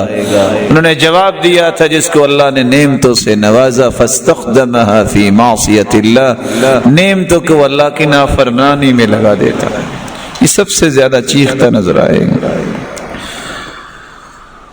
وَإِيَّاكَ وَالظُّلْمَ مَهْمَا اسْتَطَعْتَ، جتنے بھی تم طاقتور ہو گئے ہو، ظلم نہ کبھی کسی کے ساتھ کرنا، کیونکہ ظلم کے نتائج بہت برے ہوتے ہیں۔ وَمَا مِن ظَالِمٍ إِلَّا سَيُبْلَى بِأَظْلَمِ، جب کوئی ظلم کرتا ہے اللہ اس سے بڑا ظالم اس پہ مسلط کر دیتا ہے۔ گاڑیوں پہ اور جہازوں پہ تو سفر کرتے ہو، پیدل بھی سفر کرتے ہو، فسافر بقلبک بین الورا، کبھی دل کے ساتھ بھی سفر کیا کرو، لتبصر آثار من قد ظلم، اور غور کیا کرو کہ کس قوم نے کیا ظلم کیا، نتیجہ کیا نکلا، کبھی دل سے سفر کر کے بھی یہ باتیں سمجھا کرو۔ والدین کی بد دعا سے بچو۔ رسول اکرم صلی اللہ علیہ وسلم کے پاس ایک شخص آیا اور آ کے کہتا ہے، ان ابی اخذ مالی، میرا باپ میرا مال کھا گیا ہے، مال میرا ہے، وہ کہیں خرچ کر دیتا ہے، کبھی کہیں خرچ کر دیتا ہے۔ اللہ کے رسول نے فرمایا جاؤ اپنے باپ کو بلاؤ۔ باپ کی شکایت جب اللہ کے رسول کے پاس پہنچی، باپ آئے تو باپ کو بڑا رنج اور دکھ ہوا، اس نے دل ہی دل میں کوئی باتیں کی جو اللہ نے تو سن لی، کسی اور نے نہیں سنی۔ جب وہ آیا تو کہا کیا تم کہہ رہے تھے؟ ما سمعت اذنا، جو اس کے کانوں نے نہیں سنا۔ کہا اللہ کے رسول ہم تو پہلے بھی آپ کو سچا نبی مانتے ہیں، آپ کو جبریل نے اطلاع دے دی ہے۔ میں یہ کہہ رہا تھا اللہ کے رسول، غزوتك مولودا وعلتك يافعا تعل بما أجني عليك وتنهل إذا ليلة ضافتك بالسقم لم أبد لشكواك إلا ساهرا أتململ كأني أنا المطروق دونك بالذي طرقت به دوني فعيناي تهمل فلما بلغت السن والغاية التي إليها مدى ما فيك كنت أؤمل جعلت جزائي غلظة وفظاظة كأنك أنت المنعم المتفضل فليتك إذ لم ترع حق أبوتي فعلت كما الجار المجابر يفعل۔ اللہ کے رسول میں تو یہی کہہ رہا تھا، بچپن سے میں تمہیں غذا دیتا رہا، بچپن سے میں تیری پرورش کرتا رہا، بیمار تم ہوتے ساری ساری رات میں نہ سوتا، تکلیف تمہیں ہوتی وہ تکلیف مجھے محسوس ہوتی، اور میں ڈرتا تھا کہ کہیں یہ میرا پھول کہیں مرجھا نہ جائے۔ میں تو یہ امید لگا کے بیٹھا تھا کہ تم جب کڑیل جوان ہوگے میرے دست و بازو بنو گے، لیکن جب تو جوانی چڑھا تو بدتمیزی کے الفاظ تو نے میرے ساتھ ہی بولنا شروع کر دیے۔ برا سلوک تو نے میرے ساتھ ہی کرنا شروع کر دیا، ہائے کاش تم مجھے باپ نہیں سمجھتے تھے نہ سمجھتے۔ ایک پڑوسی بھی اپنے پڑوسی کے ساتھ اچھا برتاؤ کرتا ہے، میں مدت سے تیرے ساتھ رہ رہا ہوں، تم مجھے پڑوسی سمجھ کے ہی یہ کام اچھا کر لیتے۔ اللہ کے رسول نے فرمایا انت ومالک لابیک، تم اور تیرا مال تیرے باپ کا ہے، آئندہ سے کوئی شکایت نہ لے کے آئے۔ رسول اکرم صلی اللہ علیہ وسلم کا یہ فرمان انت ومالک لابیک صحیح الجامع کی روایت ہے، اور اس قصے کے بارے میں وَإِن كَانَ فِيهِ مَقَالًا عِنْدَ الْبَعْضِ، کبھی بھی والدین کی بد دعا نہیں لینی چاہیے، ان کے ساتھ اچھا برتاؤ کرو، ان سے دعائیں لو۔ اور ہوتا یہی ہے، قیامت کے نزدیک اللہ کے رسول نے فرمایا تھا تناکر آ جائے گا، پہچان ختم ہو جائے گی۔ آج لوگ والدین کو بھی نہیں پہچانتے، اساتذہ کو بھی نہیں پہچانتے، یہ تناکر تو ہے، کسی کو پرواہ نہیں ہوتی، بلکہ آج تو چیلنج کرتے ہیں میرے باپ نے کیا کیا، میں نے تو یہ کیا ہے۔ کبھی کو باپ کو بھی چیلنج کرتے ہیں، وہ کبھی کوئی استاد کو بھی چیلنج کرتا ہے۔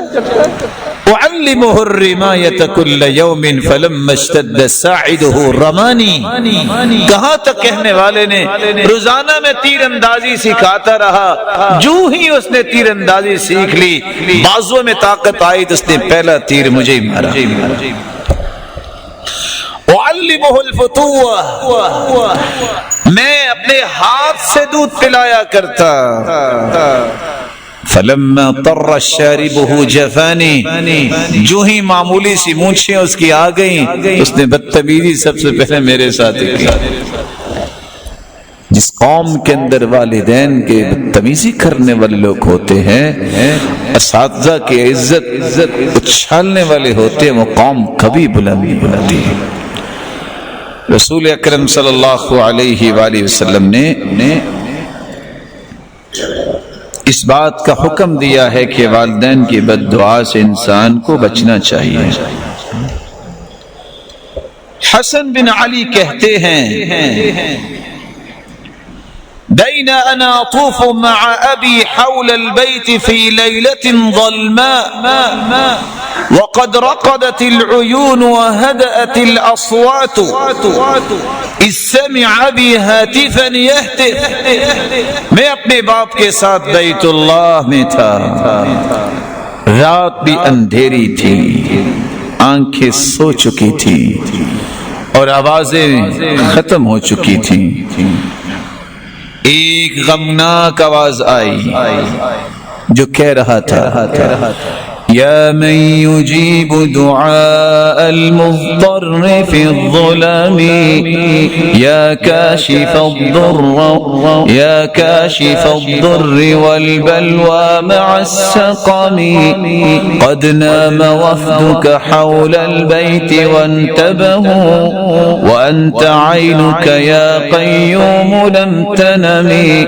هب لي بجودك فضل العفو عن جرمي يا من إليه أشار الخلق في الحرم إذا كان عفوك لا يدركه ذو سرف فمن يجود على العاصين بالكرم یا من یسمع دعاء المضطر فی الظلم، اندھیروں میں بھی مجبور لوگوں کی آہ و بکا سننے والے، یا کاشف الضر والبلوى مع السقم، بیمار کی بھی آہ نکلنے والے سننے والے میرے مالک، قد نام وفدك حول البیت وانتبهوا، آج بیت اللہ ہے اور اس کے ارد گرد جو طواف کرنے والے ہیں وہ بھی سو چکے، وانت عینک یا قیوم لم تنمی، اور میرے مالک تو قیوم ہے، تجھے تو اونگ بھی نہیں آتی، تو نہیں سوتا،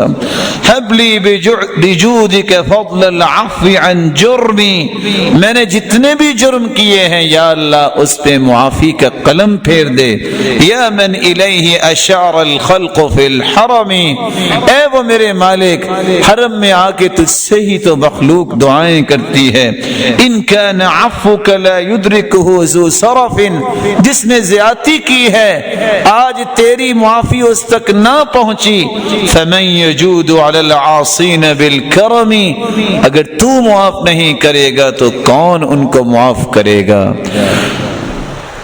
فقال ابی یا بنی اما تسمع صوت النادب لذنبه المستقبل لربه، میرے باپ نے مجھے کہا بیٹا سنی ہے آواز، جاؤ اس بندے کا پتہ کرو یہ کون ہے، اس سے پتہ کرو اس کا قصہ کیا ہے، اس کی بات پہ غور کرو، اور جو اس نے کہہ دیا ہے تم بھی اپنے رب کو اسی طرح پکارو، شاید کہ تیری بات کو بھی اللہ ذوالجلال سن لیں اور تیرے گناہوں کو بھی معاف کر دیں۔ اللہ ذوالجلال ہم سب کو معاف فرمائے۔ والدین کا 9واں حق یہ ہے زندگی میں کبھی والدین کو گالی نہ دو، ان کو برا بلا نہ کرو۔ الولد سر ابی والتلمیذ سر استاذی، شاگرد استاد کا راز ہوتا ہے، اولاد والدین کی راز ہوتی ہے۔ والشجرة تعرف بثمارها، درخت اپنے پھل سے پہچانا جاتا ہے میٹھا ہے کہ نہیں میٹھا، اس لیے ایسے کام کیا کرو جس سے والدین کی عزت بنے، ان کی بے عزتی کا باعث نہ بنا کرو۔ اس لیے علماء کہتے ہیں نا کثرت سے درود پڑھنا چاہیے، کیونکہ اس سے انسان کے صرف درجے نہیں بلند ہوتے، اس کے باپ کے بھی درجے بلند ہوتے ہیں۔ کہا جاتا ہے فلاں بن فلاں نے درود پڑھا ہے، باپ کا بھی وہ درجہ بلند کرتا ہے۔ کبھی والدین کو گالی نہ دو۔ فرمایا من الکبائر شتم الرجل والدیہ، کبیرہ گناہوں میں سے یہ گناہ ہے کہ کوئی والدین کو گالی دے۔ کہ اللہ کے رسول وَهَلْ يَشْتِمُ الرَّجُلُ وَالِدَيْهِ، کوئی والدین کو بھی گالی دیتا ہے؟ فرمایا يَسُبُّ أَبَا الرَّجُلِ فَيَسُبَّ أَبَاهُ وَيَسُبُّ أُمَّهُ فَيَسُبَّ أُمَّهُ، جب آپ کسی کے باپ کو گالی دیں گے وہ اس کے نتیجے میں آپ کے باپ کو گالی دے گا، جب کسی کی ماں کو گالی دو گے تو وہ آپ کی ماں کو گالی دے گا، گویا کہ آپ والدین کی گالی کا سبب بنے۔ تعجب یہ حدیث تو یہ بیان کر رہی، آج لوگ واقعتاً اپنے والدین کو گالی دیتے ہیں، اور رسول اللہ صلی اللہ علیہ وسلم نے فرمایا تھا ملعون من سب اباہ، لعنت ہے اس شخص پہ جو اپنے والدین کو گالی دیتا، اپنے باپ کو گالی دیتا ہے۔ ملعون من سب امہ، لعنت ہے اس پر جو ماں کو گالی دیتا ہے۔ ملعون من ذبح لغیر اللہ، لعنت ہے اس شخص پر جو اللہ کے علاوہ کسی اور کے نام کی قربانی کرتا ہے۔ ملعون من غیر تخوم الارض، لعنت ہے اس شخص پر جو زمین کے نشانات مٹاتا ہے دوسرے کی زمین اپنے ساتھ ملانے کے لیے۔ ملعون من کمہ اعمى عن الطریق، لعنت ہے اس انسان پر جو نابینا انسان کو غلط راستہ بتاتا ہے۔ ملعون من وقع علی بہیمہ، لعنت ہے اس پر جو کسی جانور کے ساتھ برا عمل کرتا ہے۔ ملعون من عمل عمل قوم لوط، لعنت ہے اس انسان پر بھی جو قوم لوط کے اعمال میں اپنے آپ کو لگا دیتا ہے۔ صحیح الجامع کی روایت ہے 5891، جس میں اللہ کے رسول نے اتنے لوگوں پہ لعنت کی ہے، جن میں ایک وہ بھی ہے جو باپ کو گالی دیتا ہے، جو باپ کو لعن طعن کرتا ہے، جو ماں باپ کو لعن طعن کرتا ہے۔ 10واں اور آخری حق والدین کا یاد رکھنے والا ہے، ان کی نافرمانی نہ کی جائے۔ نافرمانی کس کو کہتے ہیں؟ نافرمانی کا مفہوم کیا ہے؟ صدور ما يتأذى به الوالد من ولد من قول او فعل، ہر وہ قول اور فعل جس سے ماں باپ کو تکلیف محسوس ہو، وہ قول وہ فعل نافرمانی کنسیڈر ہوگی، جیسا کہ امام ابن حجر اسقلانی نے لکھا ہے۔ امام ابن جوزی رحمت اللہ علیہ فرماتے ہیں مخالفت الوالدین فيما يأمران به من المباح وسوء الأدب في القول والفعل، بری بات کرنا ان کے ساتھ، سوء ادب سے پیش آنا اور ان کی بات کی مخالفت کرنا یہ نافرمانی ہے۔ عبداللہ ابن عمر رضی اللہ تعالیٰ عنہ فرمایا کرتے تھے بکاء الوالدین من العقوق، ایسا کام کرنا اور ایسی بات کرنا جس سے والدین رونے لگ جائیں، سمجھ لو یہ والدین کی نافرمانی ہو گئی۔ محمد بن محیریز بیان کرتے ہیں من مشى بین یدی ابیہ فقد عقہ، چلتے چلتے جو اپنے باپ کے آگے چلتا ہے وہ نافرمان بچہ ہے۔ الا ان یمشی فیمیت له الاذى عن طریقی ومن دعا اباہ باسمہ او بکنیتہ فقد عقہ، جو اپنے باپ کو نام لے کر پکارتا ہے یہ بھی نافرمانی تصور ہوگی۔ اسے کہنا چاہیے یا ابتی، اے میرے پیارے ابا جان، جو نام لے کر پکارتا ہے یا اس کے آگے چلتا ہے باپ کے، ہاں اگر کوئی تکلیف دہ چیز ہے تو پھر جلدی سے آگے بڑھ کے اس کو دور کر دے، یہ نافرمانی شمار ہوگی۔ مجاہد ابن جبر کہا کرتے تھے ومن شد النظر الى والدیہ فلم یبرہما، جو والدین کو گھور کے دیکھتا ہے یہ بھی نافرمانی کی بات ہے۔ کسی اولاد کے لیے یہ بھی جائز نہیں ہے، لا ينبغي للولد ان يدفع يد والده عنه اذا ضرب، باپ اگر بچے کو سرزنش کرتا ہے تو اس کے ہاتھ کو اسی طرح دھکیلنا جو ہے یہ بھی اس کی نافرمانی بن جائے گی۔ حسن بصری کہا کرتے تھے جب ان سے پوچھا گیا کہ والدین کے ساتھ نیکی کیسے کرتے ہیں اور والدین کی نافرمانی کیا ہے، تو انہوں نے جواب دیا تھا تبذل لهما ما ملکت، جو تیری ملکیت میں ہے اس کو خرچ کیا کرو، وان تطیعهما فيما امراک به، جس بات کا وہ حکم دے اس کو بجا لایا کرو، اور اگر وہ برائی کا حکم دے تو وہ کام نہ کیا کرو۔ اور نافرمانی یہ بھی ہے حجرهما وتحرمهما، جب ان سے ملنا چھوڑ دو گے اور انہیں مال دینا چھوڑ دو گے یہ بھی نافرمانی ہے۔ آج کتنے لوگ ہیں جو اپنے ماں باپ سے کتنی مدت کے بعد ملتے ہیں، یار بیلی متر سجن کو روزانہ سے فون ہو سکتا ہے، ماں باپ کو فون نہیں کریں، ہر 5 سے 10 منٹ بعد چیٹنگ ہو رہی ہے پارٹنر سے، دوست سے، لیکن ماں باپ کو کچھ پتہ نہیں۔ تو لوگ صحیح کہتے ہیں نا، بوڑھا آدمی موبائل لے کے آیا، آ کے کہتے بیٹا یہ ذرا چیک تو کرو میرا موبائل خراب ہے۔ اس نے کہا یہ تو بالکل ٹھیک ہے، کہتے کبھی میرے بیٹے کا فون نہیں آیا، تو میں نے کہا شاید موبائل خراب ہوگا۔ وہ موبائل خراب نہیں ہے، بیٹے کا دماغ خراب ہے، اس لیے وہ بھول گیا کہ مجھے بچپن میں پالا کس نے، کاش اسے یاد ہوتا۔ آج بوڑھا والد ہوا ہے، کل کو تم نے بھی ہونا ہے۔ یہ وقت بتاتا ہے، ایک وقت تھا کہ تجھ سے کھایا پیا نہیں جاتا تھا، یاد کرو تیری ماں اور تیرے باپ نے تمہیں کس طرح چمچیوں کے ساتھ کھلایا، ہاتھوں کے ساتھ کھلایا۔ آج وقت ہے ان سے بھی حرکت نہیں ہوتی، وہ بدلہ ہی دے دو، کچھ زیادہ نہیں کر سکتے۔ یاد کرو تم سے اپنا لباس چینج نہیں کیا جاتا تھا، لیٹے لیٹے تمہیں لباس چینج کرواتے، آج بوڑھے ہو گئے ہیں، کم از کم ان کے پاس آ کے کچھ دھلا ہوا لباس ہی پیش کر دیا کرو۔ کس طرح تم لتھڑے ہوئے ہوتے تھے کھیلتے کھیلتے، کوئی محسوس نہیں ہوتا تھا نہ ماں کو نہ باپ کو۔ آج تمہیں کیوں یہ گھن آنا شروع ہوگی ہے کہ میرے باپ اور ماں کو پتہ نہیں کیا ہو گیا ہے؟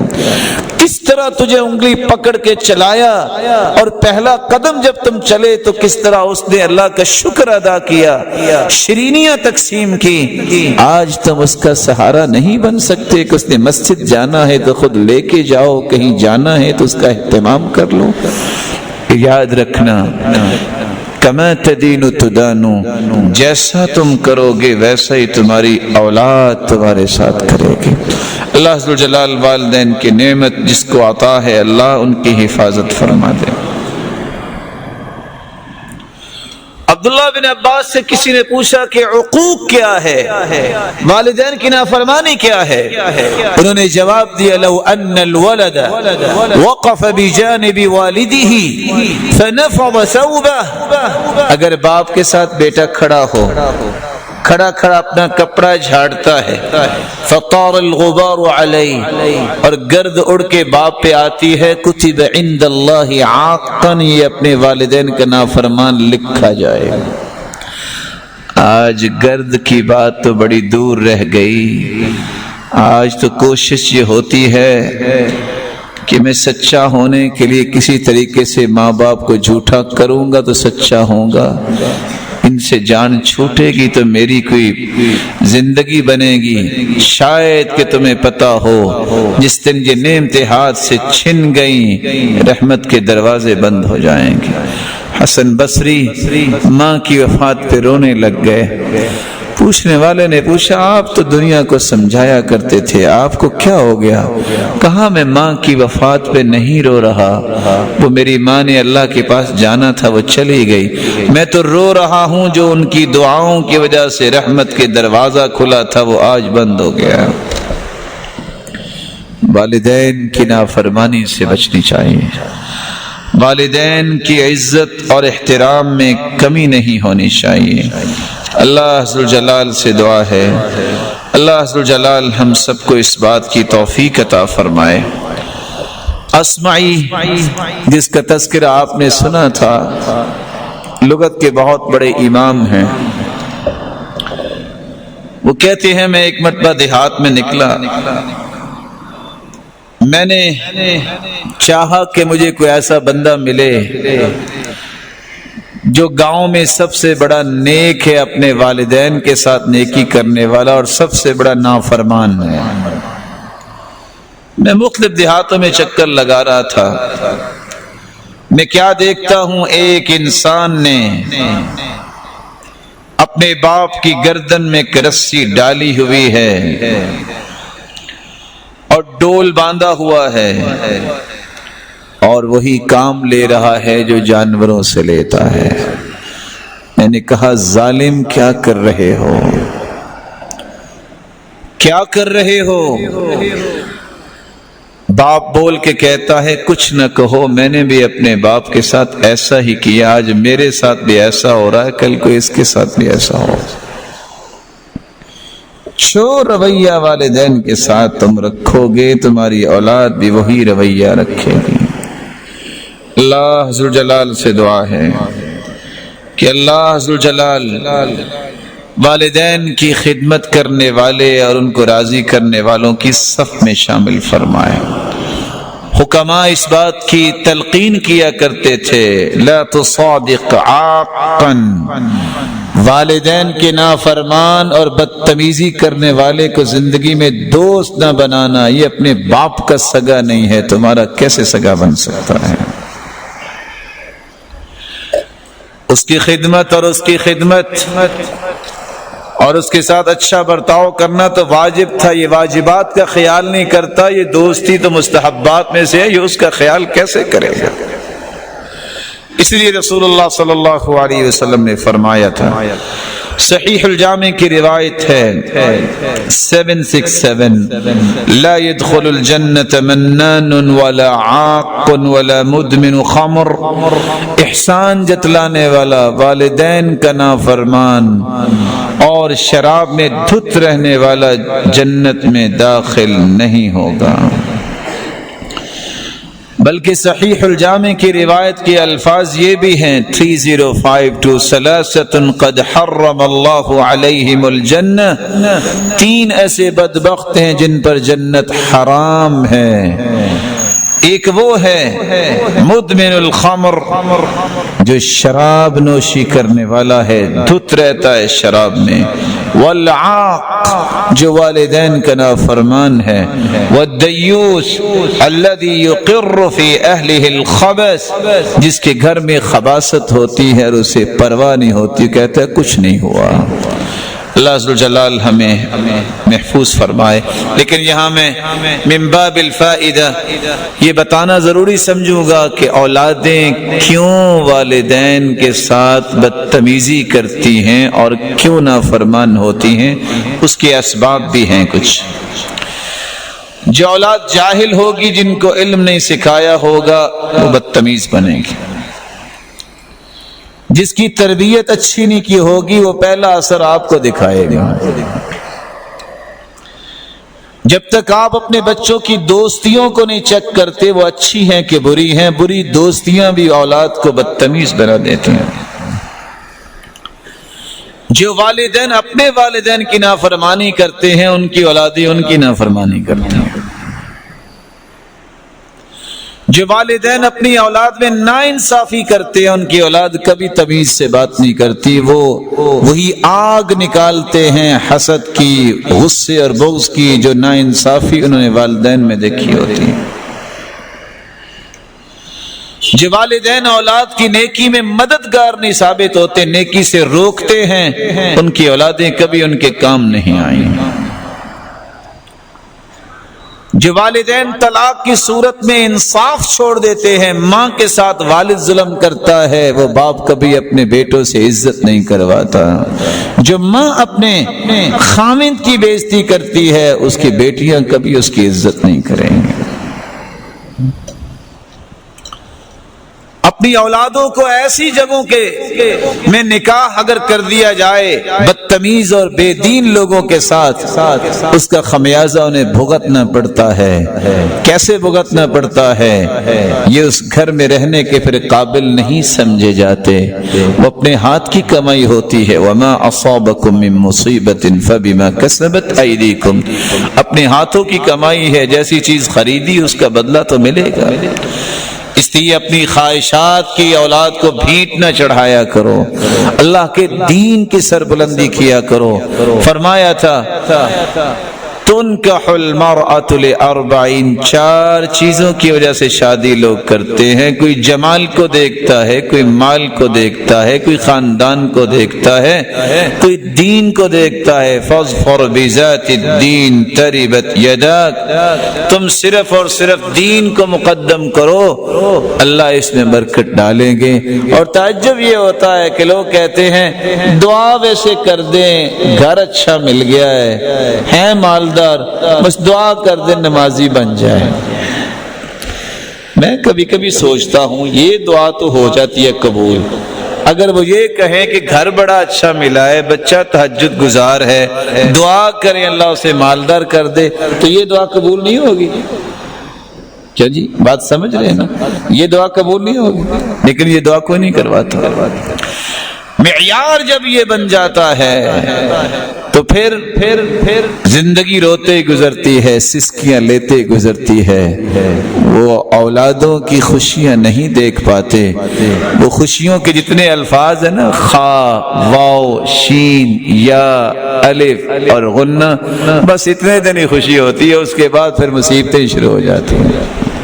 اللہ عز و جلال سے دعا ہے اللہ عز و جلال ہمیں والدین کے حقوق ادا کرنے کی توفیق عطا فرمائے۔ اختصار کے ساتھ ہمارے پاس 10 منٹ ہیں، اولاد کے بھی کچھ حقوق ہیں، یہ حقوق بھی ہمیں ادا کرنے چاہیے۔ بچے آج کے بڑے حساس ہیں، سینسٹیو ہیں، سوچ رہے ہیں کہ ماں باپ کے حقوق تو گھنٹہ بیان ہوئے، ہمارے لیے 10 منٹ۔ اولاد کا پہلا حق یہ ہے، شادی سے پہلے اس کے لیے دعا کرو، یا اللہ مجھے نیک اولاد دے۔ جس نے اپنی اولاد کو نیک بنانا ہو وہ دعائیں اس وقت شروع کر دیتا ہے جب اسے ہوش آتی ہے۔ کب اللہ کے رسول نے دعا کی تھی؟ فرمایا تھا جب طائف کے لوگوں نے تنگ کیا، پتھر مارے، کہا میں بد دعا نہیں کروں گا۔ فرشتے نے آگے کہا کہ میں اللہ کی طرف سے آیا ہوں، کہیں تو دو پہاڑوں کے درمیان میں پیس کے رکھ دوں، آپ حکم کیجئے۔ فرمایا بل ارجو ان یخرج اللہ من اصلابہم من یعبد، میں دعا کرتا ہوں یہ جو لوگ ہیں یہ نہیں اگر اللہ کی عبادت کرتے تو ان کی پشتوں سے نکلنے والی اولاد وہی عبادت کرنے والے بن جائیں۔ نوجوان یہاں بیٹھے ہیں، دعا کیا کرو، جس طرح دعا کرتے ہو نا، یا اللہ پیپر آسان ہو جائے، یا اللہ جو گیس لگایا ہے نا وہی سوال نکلیں، یا اللہ کسی طریقے سے جو میں نے یاد کی نا بس وہی آئے، یعنی ایسی خواہشیں جو کبھی پوری ہونے والی نہیں ہیں۔ ایک بندہ یہاں بیٹھے بیٹھے کہے کہ یا اللہ اتنا طاقت مجھے دے دے کہ میں ہاتھ سے پکڑ کے چاند کو نیچے لے آؤں، یہ نہیں ہو سکتا، تو ایسی خواہشیں کرے جو پوری ہو سکتی ہیں۔ دعا کیا کرے اللہ مجھے بھی نیک بنا اور مجھے اولاد بھی نیک عطا فرما۔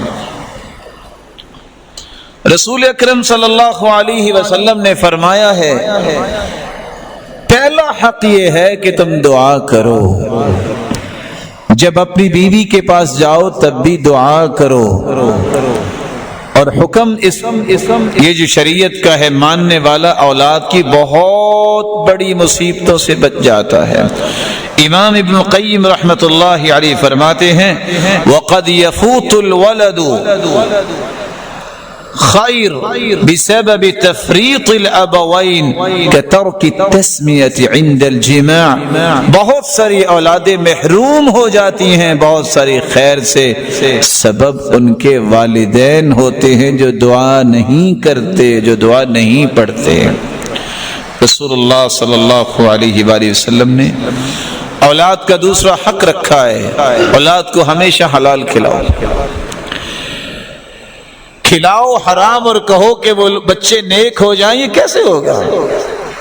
تعجب نہیں ہے، خاص یہ ہے کہ بچہ امریکہ پڑھے اور بن کے صحابی آئے، کوئی کمال کی خاص نہیں ہے، یہ کیسے ہوگا؟ وہاں سارے جو ہیں وہ ایسے لوگ رہتے، نہ تمہاری نگرانی نہ تمہیں پتا کہ کہاں بچی اور بچہ پڑھ رہا ہے، اور کہو کہ نیک پاک بن کے آئے۔ عقل مند لوگ یہ فیصلہ نہیں کرتے، یہ مسجد میں پڑھنے والے 24 گھنٹے نگرانی میں ہوتے ہیں، پھر بھی جو ہے کمی کوتاہی رہ جاتی ہے، تو ایسے ماحول میں کیسے نیک بنیں گے؟ دوسری ذمہ داری یہ ہے، حق یہ ہے اولاد کا کہ اسے حلال کھلایا جائے، حرام نہ کھلایا جائے۔ حرام کھلانے والے اپنی اولادوں کی نعمتیں کبھی نہیں دیکھ سکتے۔ امام بخاری کے والد جب فوت ہونے لگے، احمد بن حفص بیان کرتے ہیں میں ان کے پاس گیا، میں نے کہا اولاد کے لیے کیا چھوڑ کے جا رہے ہو؟ امام بخاری کے باپ نے کہا تھا ما ترکت من مالی درہما من حرام ولا درہما من شبہ، ایک درہم حرام کا تو دور کی بات ہے، میں نے اپنے مال میں سے ایک درہم بھی شبہ کا بھی نہیں چھوڑا، اتنا پاک صاف مال ہے۔ سلف یہی کیا کرتے، گھر سے جانے لگتے تو بیوی دروازے تک چھوڑنے آتی۔ آج تو یہ دور بھی ختم ہو گیا نا، آج تو کہتی ہے جان چھوٹے یہ گھر ہوگا تو اس نے کہنا ہے کپڑے استری کر کے لاؤ، کھانا دو، چائے لے آؤ، کسی کام پہ لگائے رکھے گا، یہ جائے تو ہماری نیند پوری ہو، یہ جائے تو ہم بھی کو اپنے کام کاج کریں۔ سلف یہ نہیں کیا کرتے، دروازے تک آتی اور آ کے کہتی ایاک وکسب الحرام فإنا نصبر على الجوع والضر ولا نصبر على النار، جانے والے حرام سے بچ جانا، میں اور میرے بچے صبر تو کر سکتے ہیں لیکن جہنم کی آگ برداشت نہیں کر سکے۔ ہو سکتا ہے آج کوئی دروازے تک آتا ہو ایک لمبی لسٹ لے کے کہ بس یہ سودا لیتے آنا، مجھے نہیں پتا کہاں سے لانا ہے، حرام کا ہے یا حلال کا، مال آنا چاہیے گھر میں۔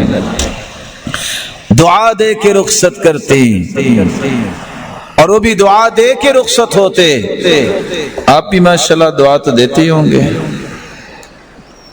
بولے نہیں آپ سارے، آپ لڑے ہوئے اپنے گھروں سے، کیا دعا دے کے رخصت ہونا چاہیے؟ سونی لیں آپ سے کیا جی؟ لو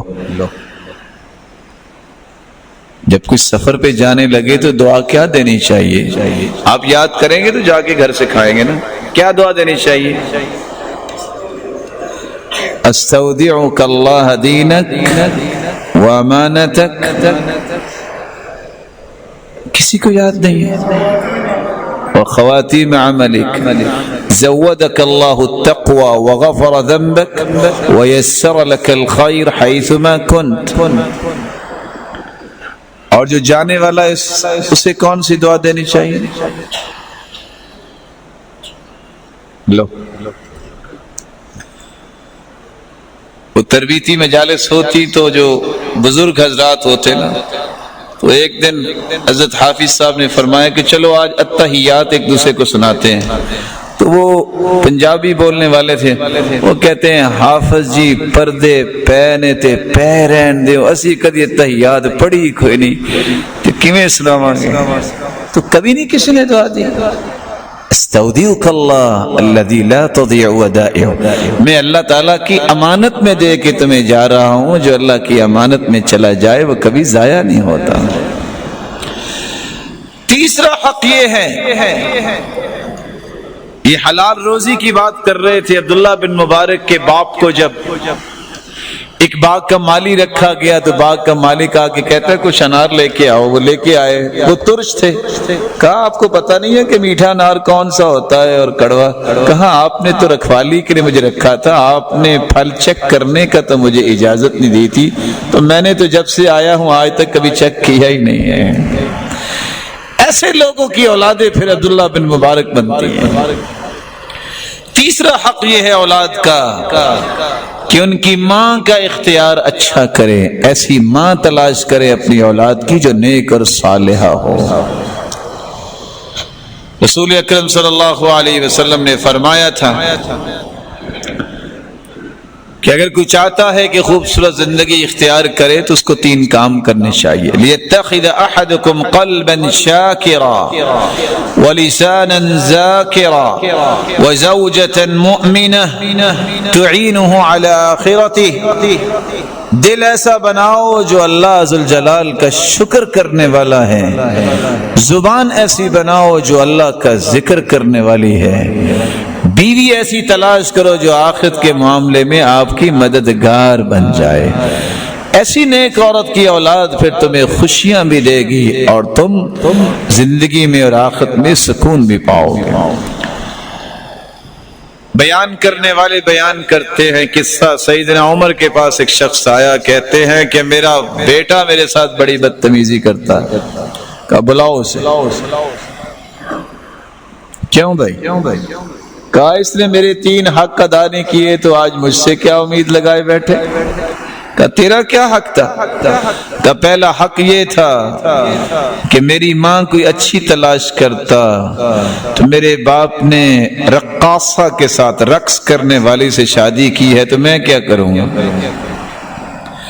دوسرا میرا حق یہ تھا کہ میرا نام اچھا رکھتا.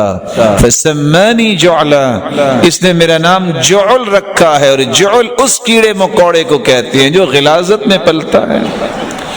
تیسرا میرا حق یہ تھا کہ مجھے قرآن کی تعلیم دیتا تو مجھے کوئی ادب و آداب آتے. اس سے پوچھیے آج تک اس نے مجھے کہا ہے کہ قرآن پڑھا کرو. اس نے اپنے حق ادا نہیں کیے تو میرے حقوق کا یہ مطالبہ کیسے کر رہا ہے. نام اچھا رکھنا یہ بھی ایک ذمہ داری ہے.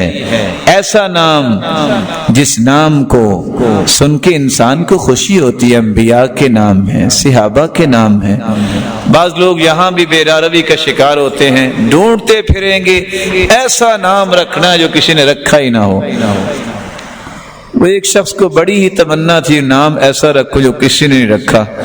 تو سارے لوگ تو برداشت والے نہیں ہوتے. ایک شخص کو کہتا ہے کوئی ایسا نام بتائیں جو کسی نے رکھا ہو. اس نے کہا بھائی آپ کو انبیاء کے نام رکھیں، کوئی صحابہ کے نام رکھیں، آپ کس چکر میں پڑے ہیں. جب وہ نہیں باز آیا کہتا ہے اچھا پھر تم ابلیس ہی رکھ لو، یہ کسی نے نہیں رکھا ہوگا. مزاج خراب ہو گیا، انفرادیت کا مزاج. ایسا نام ہو جو کسی نے رکھا ہو، یہ کیا مزاج. مزاج آپ کسی پیغمبر کا نام رکھو، تمہیں یاد آئے کہ یہ پیغمبر کا نام ہے، اس سے کہو کہ بیٹا ان پیغمبروں کی شان پڑھو جو تیرا نام ہے، صحابہ کا نام رکھو، اچھا نام رکھو۔ اور کچھ لوگ جو ہیں وہ قرآن مجید کھول لیں گے اور کہیں گے بس جہاں میرے ہاتھ لگ گیا نا تو وہاں ہی یہ نام ہے۔ اور ایک شخص نے نام واقعی رکھا اپنی بیٹی کے نام، فَبِأَيِّ آلَاءِ رَبِّكُمَا تُكَذِّبَانِ۔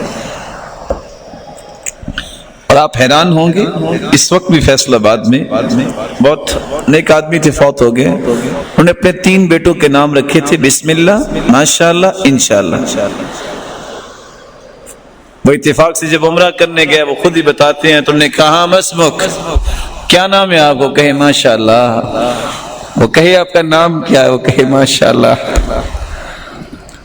آپ نام رکھیں، اچھے نام رکھیں، اور اس طرح کا انداز اپنا لینا کہیں اللہ کے نام کی توہین نہ ہو، آیات کی توہین۔ اور قرآن صرف اس لیے رہ گیا کہ بس میں ہاتھ رکھوں تو نام نکالوں گا، فال نکالوں گا، کوئی فوت نہیں ہو رہا تو ضعیف حدیث کے مطابق یاسین پڑھ کے اس کو جلدی مار دوں گا، جھوٹی قسم اٹھا لوں گا۔ قرآن صرف اس لیے رہ گیا ہے، قرآن تو سمجھنے کے لیے اور عمل کرنے کے لیے تھا۔ اولاد کا 5واں حق یہ ہے کہ سب سے پہلے اس کے اندر فطرت کے اصول پیدا کرے۔ کیسے پیدا ہوں گے؟ یہ سفید داڑھیوں والے بیٹھے ہیں بزرگ، اللہ ان کو سلامت رکھے، کبھی ان کے پاس بیٹھ کے پوچھیں آج سے 30 سال پہلے حالت کیا تھی؟ رات سوتے وقت بھی مائیں انبیاء کے قصے سناتی، اور صبح اٹھ کے بھی فجر کے بعد جب سب سے پہلے قرآن پڑھتی تب جا کے کسی کام کو ہاتھ لگاتی۔ کوئی سناتا قصہ؟ آج تو خود قصہ یاد نہیں ہے، کسی کو تو سنائے گا کیا؟ زیادہ سے زیادہ وہ حدیث تو آتی ہے كَانَ لَا يَنَامُ إِلَّا وَالسِّوَاكُ عِنْدَ رَأْسِهِ، اللہ کے رسول اس وقت تک سوتے نہیں تھے جب تک سیدہ عائشہ مسواک آپ کے تکیے کے پاس نہیں رکھ دیتی تھی۔ آج تکیے کے پاس مسواک تو نہیں ہوتی، ریموٹ ہوتا ہے، اور وہ بھی پتہ نہیں کس وقت جو ہے وہ نیند آ گئی، بند کرنا بھول گئے، کبھی یاد رہا تو اس کو بند کر دیا، وہ ساری رات ہی چلتا رہتا ہے۔ اس کی نیند میں کیسے سکون آئے گا؟ اس کی اولاد کیسے نیک آئے گی؟ اذا كان رب البيت بالدف ضاربا فشيمة اهل البيت كلهم الرقص، جس کے ماں باپ جو ہیں دف بجانے والے ہیں اور اس کی اولادیں تو رقص ہی کر سکتی ہیں، اور کیا کریں گی؟ اللہ کی محبت دل میں ڈالیے، اللہ کے رسول کی محبت دل میں ڈالیے، صحابہ کرام کی محبت بچوں کے دل میں ڈالیے۔ یہ ذمہ داریاں ہیں والدین کی۔ وہ کیسے ثابت البنانی کہتے تھے سیدنا انس کو، یہ آنکھیں ذرا میرے قریب کیجئے، میں ان کو بوسہ دوں، ان آنکھوں نے اللہ کے رسول کو دیکھا ہے۔ یہ اولاد کا حق ہے کہ ان کے دل میں اللہ اور اس کے رسول اور صحابہ اور دین کی محبت اس قدر مضبوط کر دی جائے کہ دنیا کے کسی خطے میں ہوں کبھی وہ اس بات پہ سودے بازی نہ کریں۔ آج دکان پہ لیٹ جانے پہ تو مارتا ہے باپ اپنے بیٹے کو، لیکن کبھی کسی نے نماز پہ مارا ہے؟ مروا اولادکم بالصلاۃ وهم ابناء 7 سنین، جب بچے 7 سال کے ہو جائیں تو انہیں نماز کا حکم دیا کرو۔ وَاضْرِبُوهُمْ اِذَا بَلَغُوا 10، جب 10 سال کے ہو جائیں تو انہیں مارو۔ کوئی مارتا ہے؟ کہتے ہیں بس جی بچے ہیں، زیادتی ہو جائے گی، لوگ کیا کہیں گے، قانون بھی پاس ہو گیا ہے کہ بچوں کو مارنا نہیں ہے، تو کون مارے گا؟ شریعت کے مخالف جو باتیں ہوتی ہیں ان پہ توجہ نہیں دیا کرتے۔ یہ شریعت نے حق دیا ہے سرزنش کرنے کا۔ اپنی اولاد کو نماز نہیں پڑھتے 10 سال کی عمر میں، ان کو سرزنش کرو۔ اللہ عز و جلال سے دعا ہے کہ اللہ جو اولاد ہے اس کو نیک بنائے، ہم بھی کسی کی اولاد ہے ہمیں بھی نیک بنا دے، اور ہماری اولادوں کو بھی نیک بنا دے۔ مغرب کا وقت ہوا چاہتا ہے، جو حقوق اولاد کے اور والدین کے سنے ہیں اللہ انہیں پورے کرنے کی توفیق عطا فرمائے، اور جس طرح تیرے گھر میں اے اللہ جمع ہیں سب کو جنت الفردوس میں جمع فرما۔ وآخر دعوانا